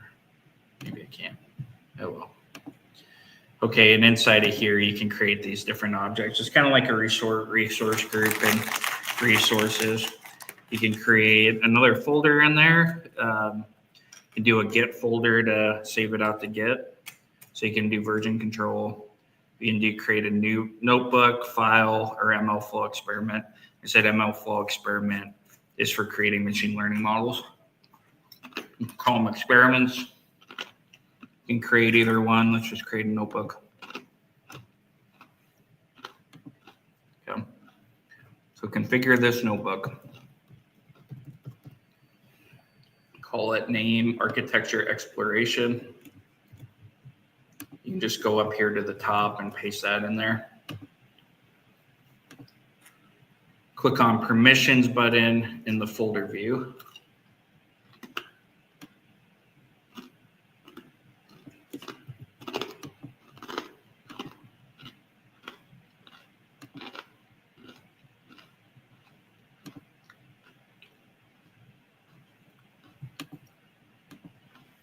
In the folder view, or right click and select permissions.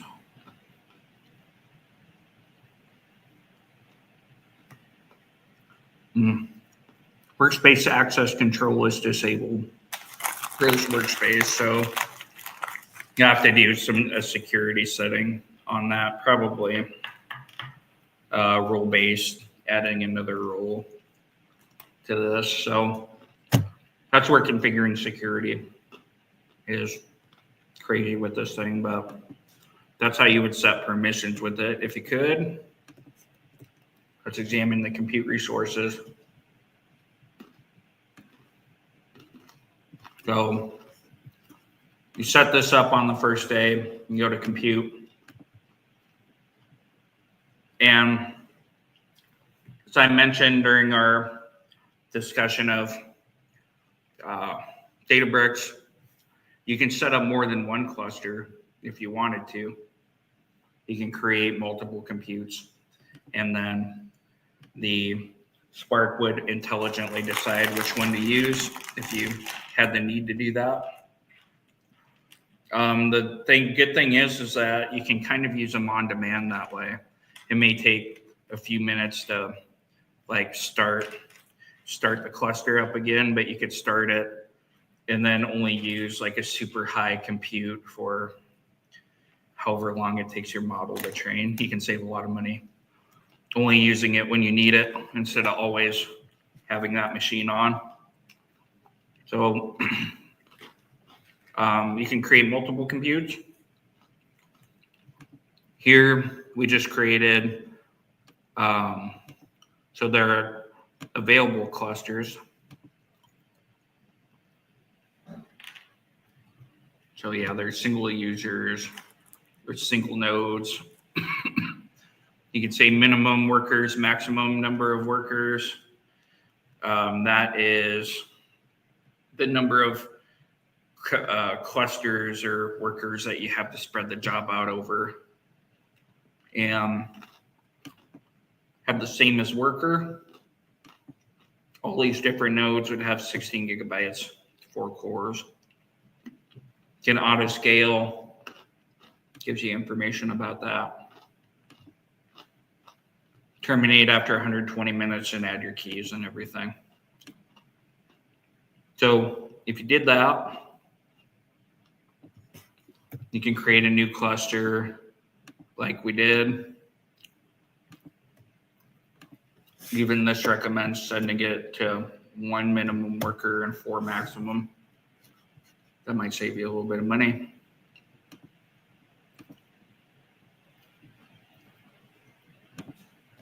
You can create that compute. A cluster with that name already exists. So if you already have it, just name it something else.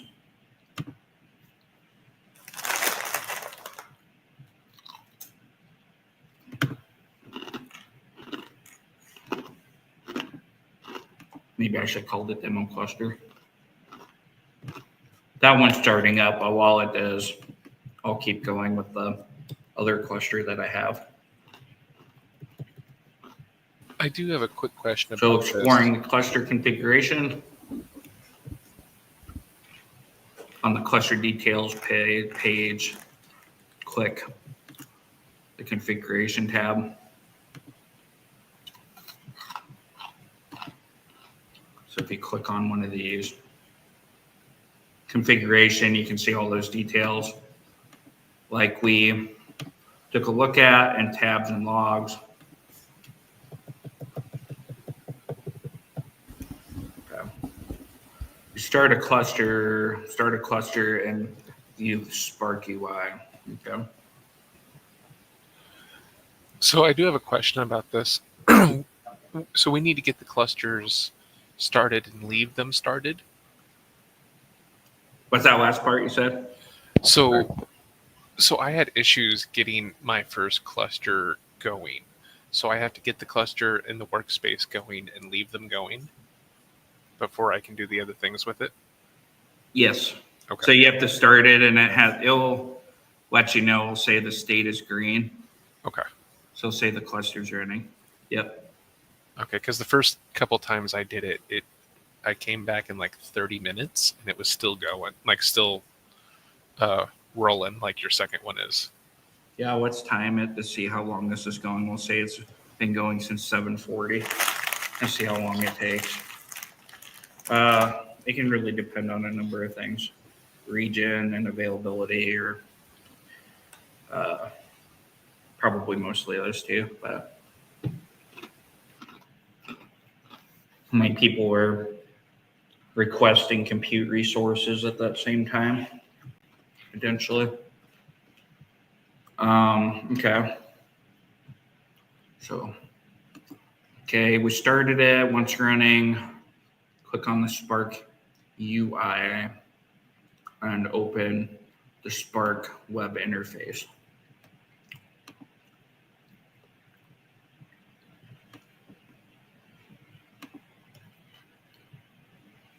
Spark Compute UI. Scheduling mode, fair. Okay. Let's see what we have in here. We have jobs. These are the different jobs. It's been running for 3.7 hours. I've been running it since a little bit before class. Let's see. I think you should be able to enable zooming, event timeline. You can scroll and see. Yeah, not the best interface there. This is like minute by minute, isn't it? Event timeline. Anyway, it provides that. Stages.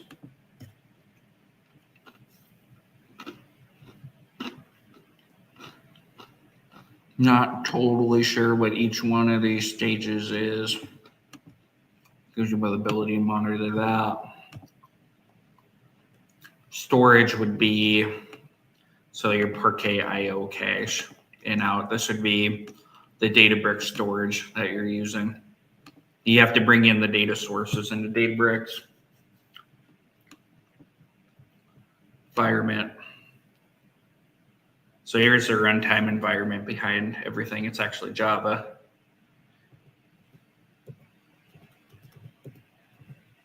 And then Scala's running on a server too. Let's see, Databricks shell. As a shell command line if you needed to. This gives you a bunch of information about the environment.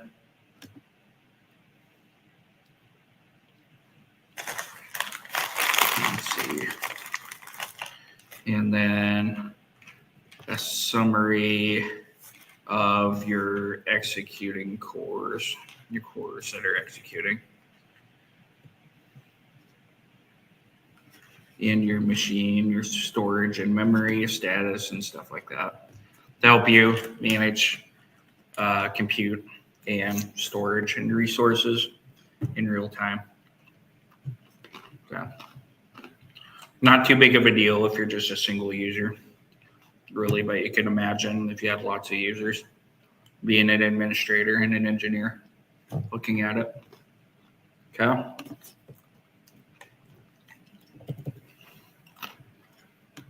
Using notebooks and executing jobs. So turn to the Databricks workspace. Let's see if our cluster's set up yet. Oh, it says cannot set up my cluster.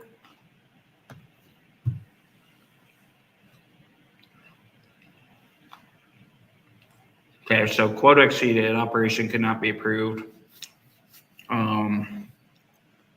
Exceeding approved that cores. New limit for, what is this at? Okay, it could not be completed. Deployment model, resource manager. Set up alerts when code quota receipts threshold. So we have like a threshold that's set by default here that won't allow me to add another machine because it's at the highest amount of cores it'll allow me to use. I think really that's probably for cost control. There'd be a setting somewhere where you could change that. All right. So that's why that thing completes successfully. But it only took a few minutes. That's been my experience, like 5 to 10, but it could take longer for whatever reasons. Usually the bigger the compute too, the longer it takes to set up. Let's see. So workspace. Okay. Navigate to your architecture exploration. inside of that folder you created. So in your first cell of the notebook, enter and run the following code, hello Databricks world. So one thing I want to point out,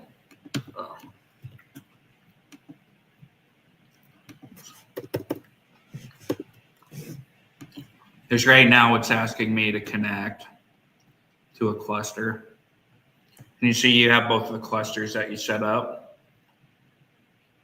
And the green one's already active, but if it wasn't, if it was red, you could click on this and it'd wait for it to connect and start up.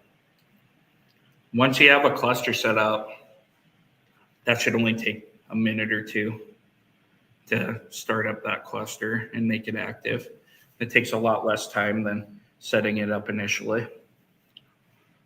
Okay, so if we just did print hello Databricks world,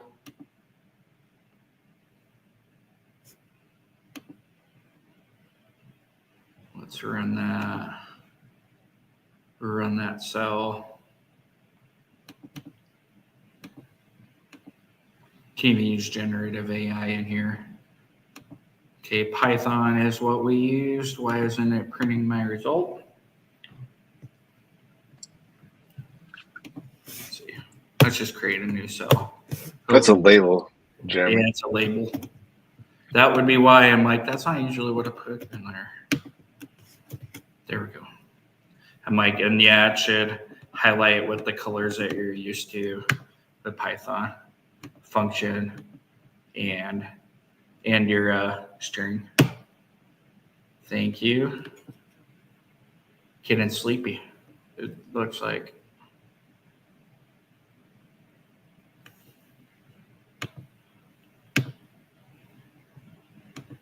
Maybe I still need a label in there.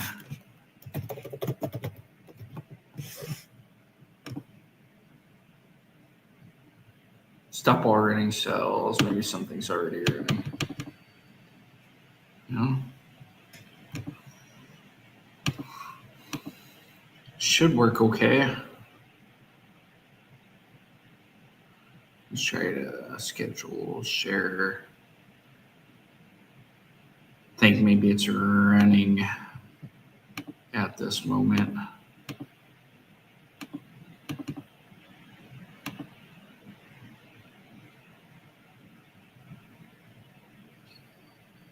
Let's restart the cluster.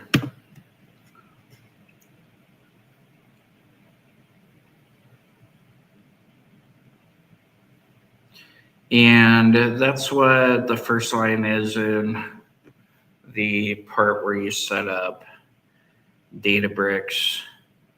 Once you set up Databricks in the first walkthrough exercise, that's the exercise is to print hello world or hello Databricks world, like the standard.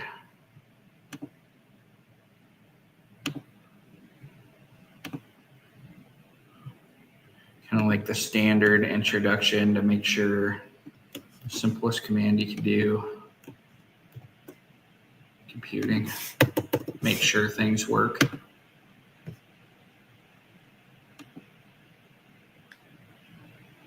I think maybe it's restarting right now.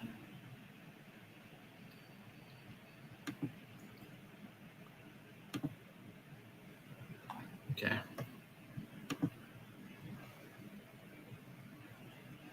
Just restart the cluster sometimes if it's not working quite correctly. So the rest of this code, you can print the Spark versions.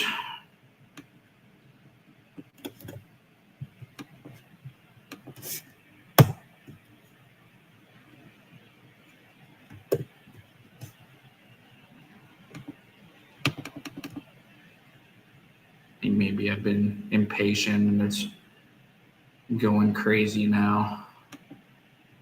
I think something's running. Refresh my browser. There we go. Yeah, something was going on in there in the browser. So I refreshed it. Now let's try to run it. Once you execute, you'll see it waiting. Should produce a result now. Mine gave me a VM stockout error. The requested VM size has failed for capacity restrictions. Yeah, I'd probably just try a different cluster. Okay. It's Size, also suggested changing to a different zone. could be that too. So here's the one that I use. It is the standard underscore D3 underscore V2.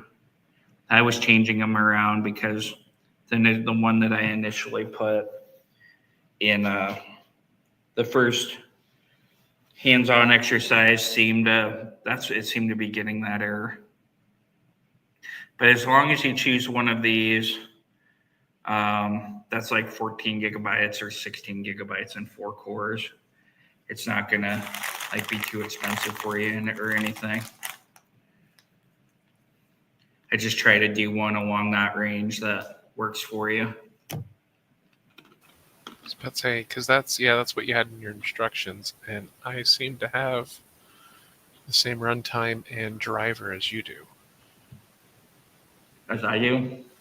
Yeah. Yeah, it could be that I have that one, or maybe I have the only one that's checked out or something in that region. I don't know. Hard to imagine, but it seems like we were coming across that a little bit. So this is something where the more people who are using it, the less availability there is? Yeah. Okay, so time of day could play a part into it. Yeah. Okay. It could be that I'm running it or like a couple of us are running it and the compute's not available. Maybe the people on trial profiles don't get priority. Yeah, maybe. Yeah, try any of these that have 16 gigabytes and 4 cores. They should all be. I mean, a couple of these will have like a cache accelerated, but it shouldn't be that much more expensive. I'd probably try one of the standard T3 V2. Was that the one I had? Yeah, that's the one you had. There are these other memory optimized ones. They'd probably be a little bit more expensive. I was about to say, from the looks of my account, it was using like, I don't know, 10 cents a minute. Yeah, that sounds about right. But I had better luck this morning, so I might just have the video redo this in the morning. Oh, what's that? I might just rewatch the video and redo some of this in the morning because I'm Okay. kind of getting stuck on the clusters not running. Okay. Yeah, just keep trying different ones for the entire class until you get one that works. Even some that are bigger, I know that they aren't that much more than like 25 cents per, is it per minute?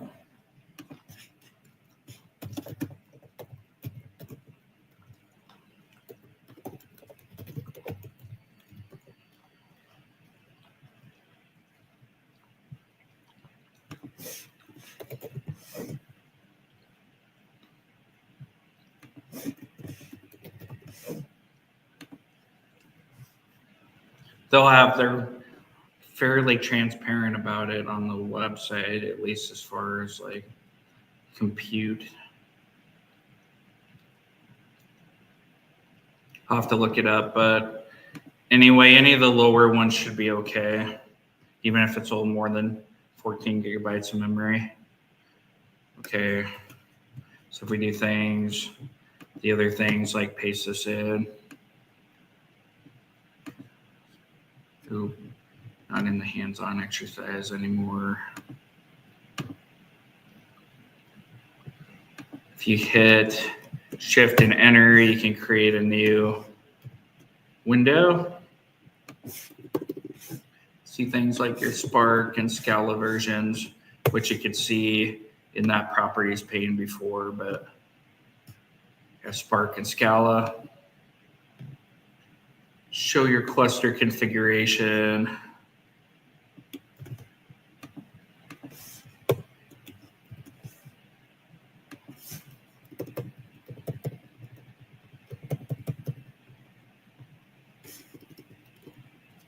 Configuration items. Okay.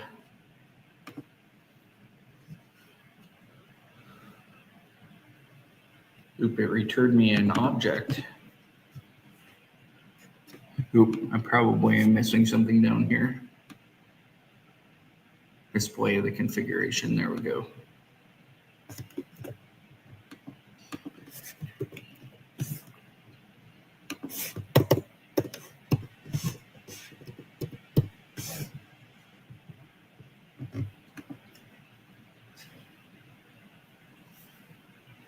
Okay, so it's looking through the configuration and it's looking for anything like Spark. So not a lot of object. And then the rest of this, I just want to get to the homework. So you can create a data set here, a huge data set. This is actually 1 billion like I was talking about. And you can perform a distributed computation in Spark.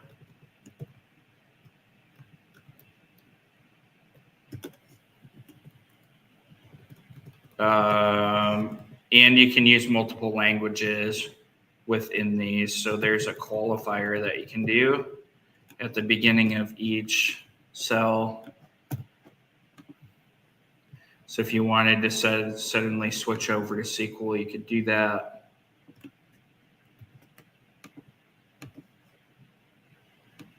Let's see, that one ran and shows a bunch of my configuration settings, Spark configuration settings. Okay. If you do a % and then the name of the language, it's like your qualifier to be able to change languages in the middle of each one of these cells.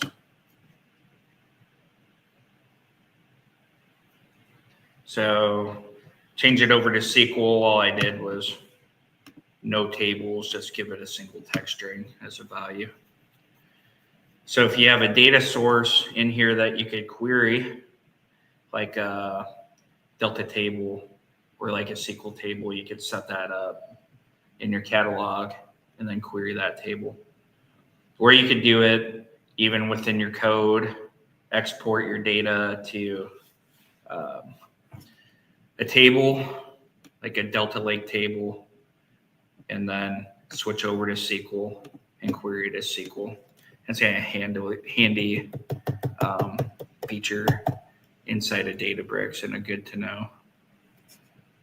Let's see if is there anything else. Understanding control, data pane, separation.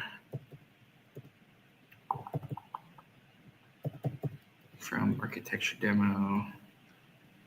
Yeah, here's where you can create, you can write. So this creates a data frame and writes it into a table, a Delta table as architecture demo table. And then you can switch to SQL and query it. I guess, I don't know if I had any more steps in there, but I'll send this out to everybody here now that it's 9 o'clock. I want to really quickly just cover guided exercise 1 and 2, and then the homework, just to make sure that we're all set up for this and we can all complete this for Monday. I won't assign any additional homework until I know that we can all complete this. Okay. So the class 1 hands-on exercise. And please let me know if you're still having a hard time. I know some of it's with compute. I just keep trying those virtual machines. So we've done all these things, setting up Microsoft account, accessing the portal, creating a resource group, Then creating resources inside of it, like your data lake storage, putting tags on it, configuring it, setting some settings so that we can do folders and hierarchical namespaces. It's a feature of data lake. Creating these storage containers, raw data, processed data, and curated data for our 3 standards of creating a Delta Lake architecture. The raw data, semi-processed, and curated would be like your analytical data. We've set up Databricks. We've given it a name, brought it to life. Launched the workspace. We went through that pretty thoroughly today. Creating a cluster is what a couple of us are getting stuck on. I just keep trying different clusters. I know this node type, I initially tried it. Which one am I running now? I am running standard D3 V2. So it's not the DS3 V2. I'm running D3 V2. But if it's not available, I just keep trying different combinations of it until one works. If you just run out of options, let me know and I'll help you figure it out. Enable and set to 120 minutes inactivity. That's important so it doesn't just keep running in the background. Making sure that setting is on. Create your first notebook. You can go into your workspace, create your notebook, and you have just like that, but let's go to the one I have just for me. It's class 1 hands-on exercise. And I'll also share this with the class because I do the Hello Databricks. I get the access key and storage account name, and then I mount that so I can use it. That folder inside of the raw data folder inside my data lake. So then I can use it inside of Databricks. So when we're no longer going to worry about Azure Key Vault until the end of the class when we talk about security. So we have these notebooks. I didn't even quite put everything in here, but I'll share the notebook to show everyone how you can connect to storage. And if it's successful, it'll show you the files and the folders inside of that directory. Okay, so configuring the key vault, we'll no longer do that.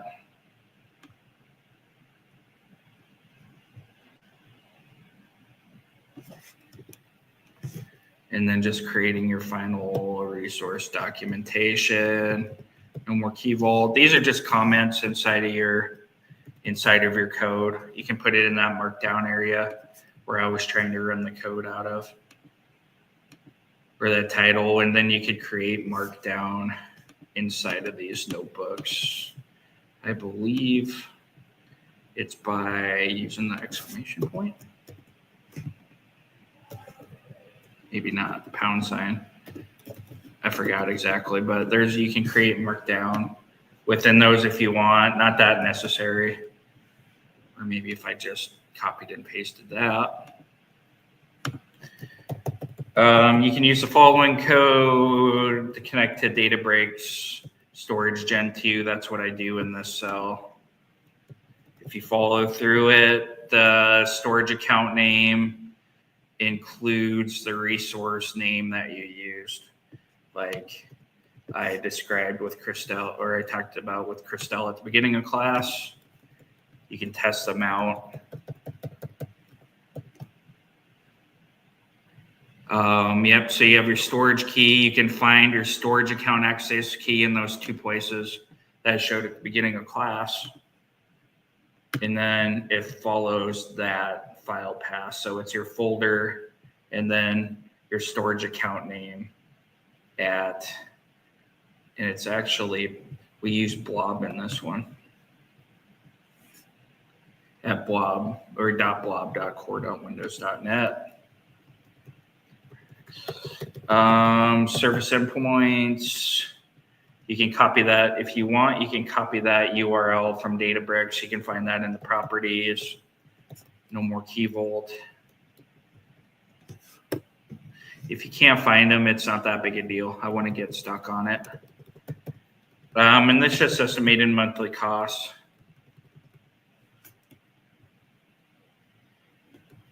So actually like 40 cents per hour in some of those. It's not per minute. So per hour. Some of those are actually like 10 or 15 cents per hour while it's running. Then your estimated cost. So all of that is set up, ignoring a key vault. We won't do that anymore. And that starts to set you up for the homework.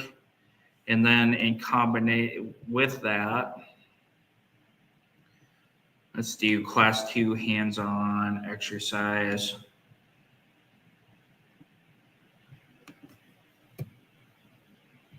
Okay, so what I was doing here is trying to get everyone to work with the Box API.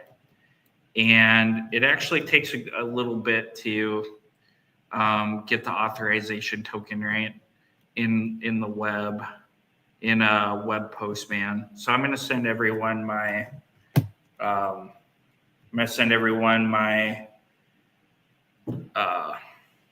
Postman collection that I used. But ultimately, I just wanted people to go through it and start using Postman and do things like creating a folder inbox and signing up for the developer account, understanding how authentication works and getting your developer token. It's actually much simpler in the cryptocurrency API because all you have to do is set up an account and then you have an API key. This one, you have to sign up for a developer token and then you have to do OAuth 2. So you have to do that. You have to send it a token. It gives you an access token in return. And then you can use these box collections.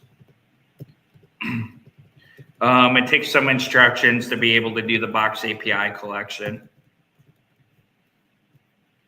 Configuring authentication was the hardest part of this. It took me a little bit to get these callback URLs right. So I'm going to give everyone this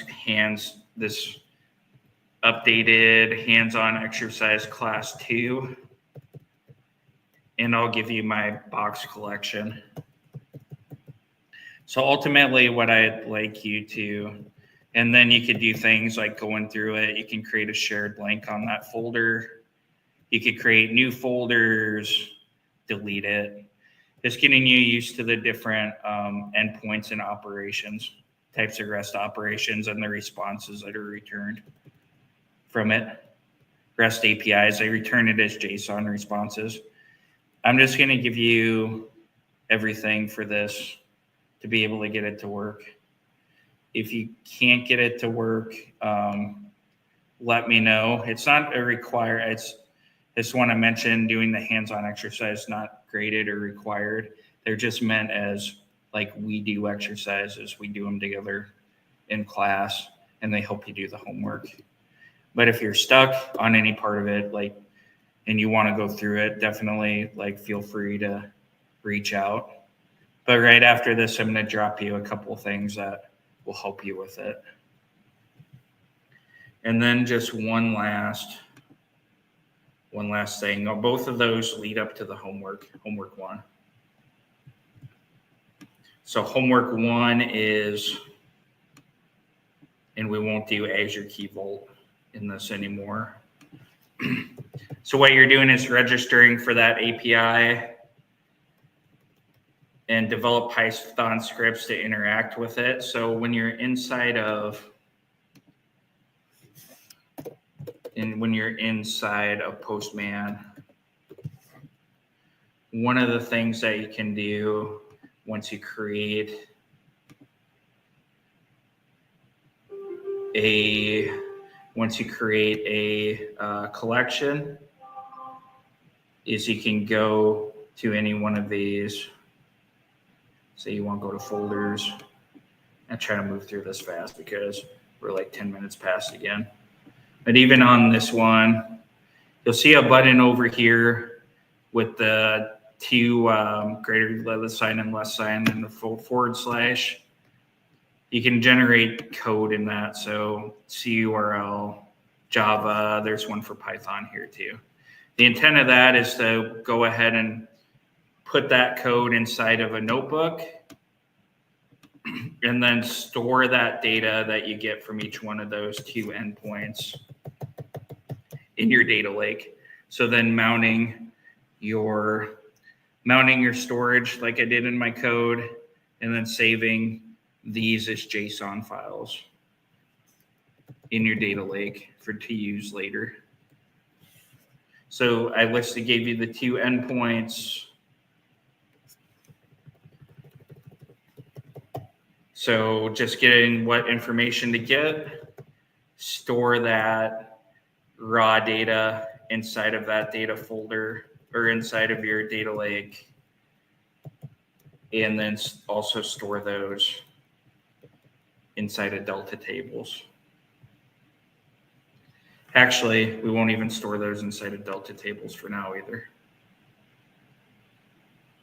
Well, yeah, I'm gonna make it easier. Do that and then no key vault. So I'll send this to everyone. So all I want you to do for this homework one, and it ensures that you have everything set up, is go to Live Coin Watch, set up the endpoints inside of Postman, make sure that you can connect to those two, the single on the list.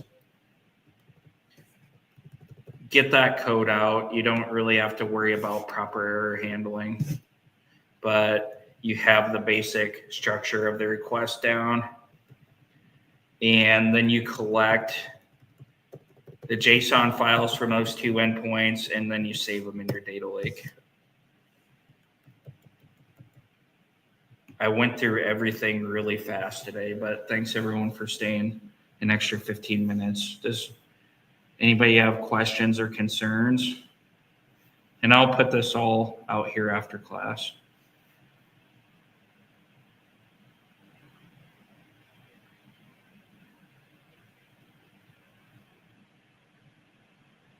And I'm available for any questions, of course, as always.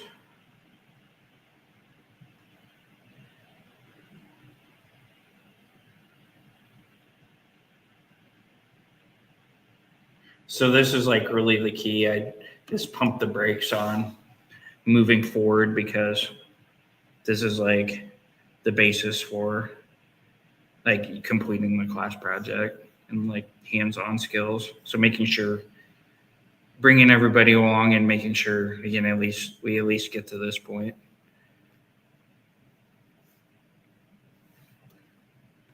And you don't have to worry about a report either.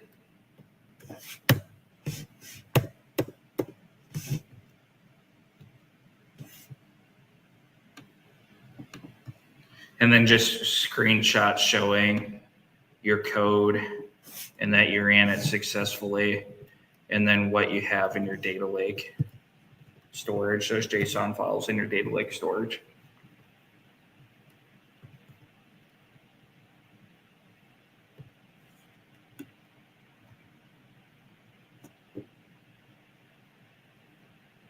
Time flies when you're having fun today, I guess.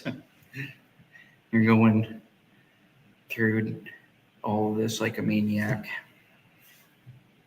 Any questions?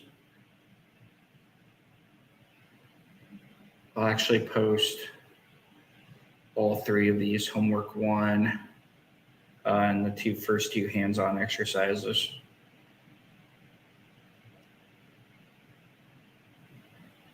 And then we won't worry about hands-on 3 and hands-on 4 till next week.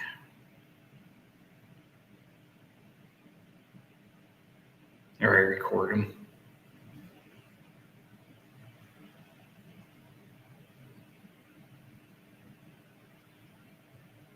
Here for questions till 9:30. Feel free to let me know your thoughts.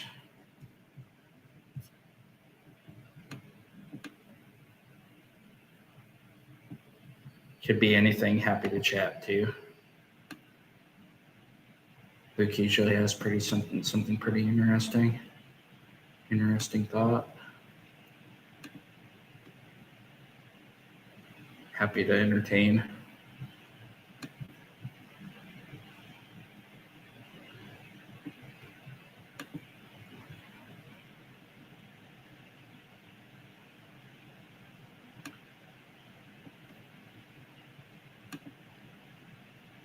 Bitcoin's up like 10% over the last couple of days. You can put together my model. That's cool. I haven't completed the model yet. Let's see where it's headed. Headed to the moon, I think. It might be. It provided a lot of resistance with the tariff talk, so you can see where it goes next. Yeah. There's a lot to lever up. There's a lot of money out there still to lever up, although it's disappearing a little bit. Yeah, it seems like it's going to have at least a few years before any sort of regulation occurs. So, at least in the United States. Yeah, like there's a bunch of it. Then Donald Trump came in and said, none of it. Yeah, exactly. Back to the Wild West again, I guess. I don't know. Coinbase and stuff like that, they try to play by whatever rules exist, which are kind of none. But, I mean, antiquated rules for securities and stuff like that and banking. So, yeah, I mean, I think it's the reality of it's just difficult, like in a lot of ways to figure out how to bridge, these new futures. I do think by the end of the Trump administration, they'll come up with some common sense crypto legislation. There is a little bit out there, but not enough willpower to get it passed. And then you have lobbyists and everything. I think there will be something for the future of innovation, blockchain technologies, and I'm most interested in decentralized finance, but then trading and everything. I'm definitely interested in that too. I'm also interested. I'm interested in like alt ideas, like that aren't really possible without some sort of digital currency. So like the idea of a stateful currency, for example, like if you imagine that the government wanted to be able to subsidize the service industry, right? Just any kind of service. And instead of doing UBI, they basically decide that they're going to create a sort of peer dollar, right? And the peer dollar is the same as a digital dollar. It's worth $1. It's just that you can't actually spend it anywhere. Like a store can't take it. It's actually like illegal for a store to take it. But any of your friends can take it for a service. And when they do, it turns into a regular dollar, a digital dollar. And what that does is if everybody gets a certain amount of peer dollars each month, it creates a sub-economy of services that you can then stimulate or decrease depending on what's happening in the economy. And you're getting double time for the money, right? Because in order to get it, somebody has to do something for someone else. Yeah, it's kind of like social good or social utility. type token instead of just not doing anything. Yeah. I mean, it's like a alternative to UBI, but it's just like with the weird, like, um, a kind of capability that you can't have without digital currency. Like a real dollar can't do that. So that's what's cool about it. It's like they talk about with Ethereum as programmable money. Yeah, exactly. Well, I'm a Bitcoin guy, but I'm a technology and blockchain guy first. So whether Ethereum is ultimately the ecosystem of the future, or Solana or something else, just interested in following it and its potential and tokenizing assets. Yeah, it's huge. I'm also interested in sort of, as your, as Ethereum has gotten more efficient, or the sub layers. I remember like Avalanche, for example, being very cheap relatively to sort of use. Like the NFTs as instead of like themselves an inherently like valuable like piece of art or something like that, which I think was never really actually a very good use of it. Like the idea that there are like keys and or receipts, but that are smart, is actually like kind of interesting and powerful. And if you imagine that these NFTs, like, yeah, maybe they're cool looking, but it's more like an album art cover on a record, right? You still play the record. Like the artwork isn't the whole reason you bought the thing, right? There's an experience inside of it. And that's like what it should be like. It should take you somewhere that you can't go otherwise. So like if it took you to a website that would be difficult to find without it, right? That's sort of like an interesting portal. I did hear that one of it was a while ago, but one of the cool use cases was just like that, is that you would sign up to be like a follower of an influencer or a band, and then you'd have that token, and then you'd have a right to go to like shows or discounts on stuff like that. It'd be like ownership, like you're partially owning. I wouldn't say partially owning the band, but it's like your own piece of, like, it's like something special to that band, and like you get the utility out of it and everything. Another thing I've been pretty neat about, idea, like a digital token or ticket, but more, you could even put more into it than that. Another thing I've been thinking about just like this last week is like so personalized knowledge, right? So like if things like your course and all sorts of knowledge are sort of personalizable, capturable, and you sort of like imagine a future where many of us are using agent-like AIs, and we have these portable knowledge bases. And I think right now, a really simple version of that is like a PDF that you feed to ChatGPT, for example, right? So like bundling knowledge into blocks that are then like that people can buy and then query against. And maybe that comes with like prompts and like how to use it. And it's like a package, right? So like, that's the thing, is like, there's all sorts of new experiences that we've never even like had before, that we have like the ability to break away from some of the existing patterns where it's like just music or art or whatever, to all sorts of different things that get packaged and sold in that same sort of way. Yeah, like a lot of the use cases are known, and some of it's like a matter of getting people to adopt it. We're seeing the value of it.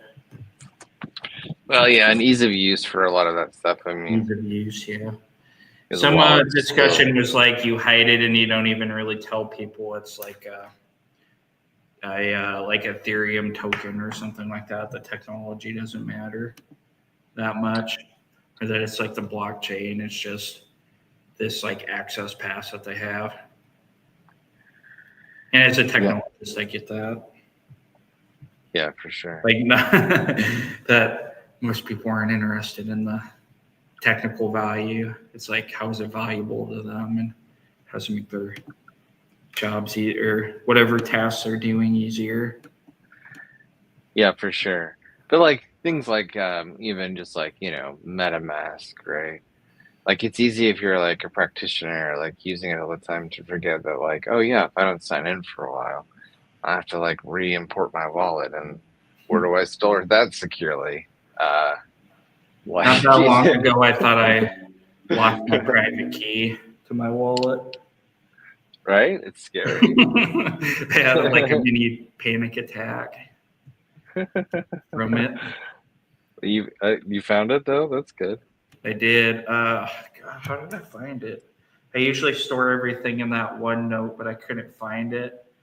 I had to go to, like, I must have accidentally deleted it, but I had an old version, like one of the previous versions of the pages had it on it. So that's why I store things in OneNote too, or because I can go back to an old version of it if I delete it by accident. Yeah, I totally get it. I mean, Probably not the Evernote most, is probably not the most secure, but part of it is like what's riskier, like someone breaking into OneNote and stealing your key or you losing it. I'd say yeah, about exactly. 10-1 at least it's me losing it. Yeah, exactly.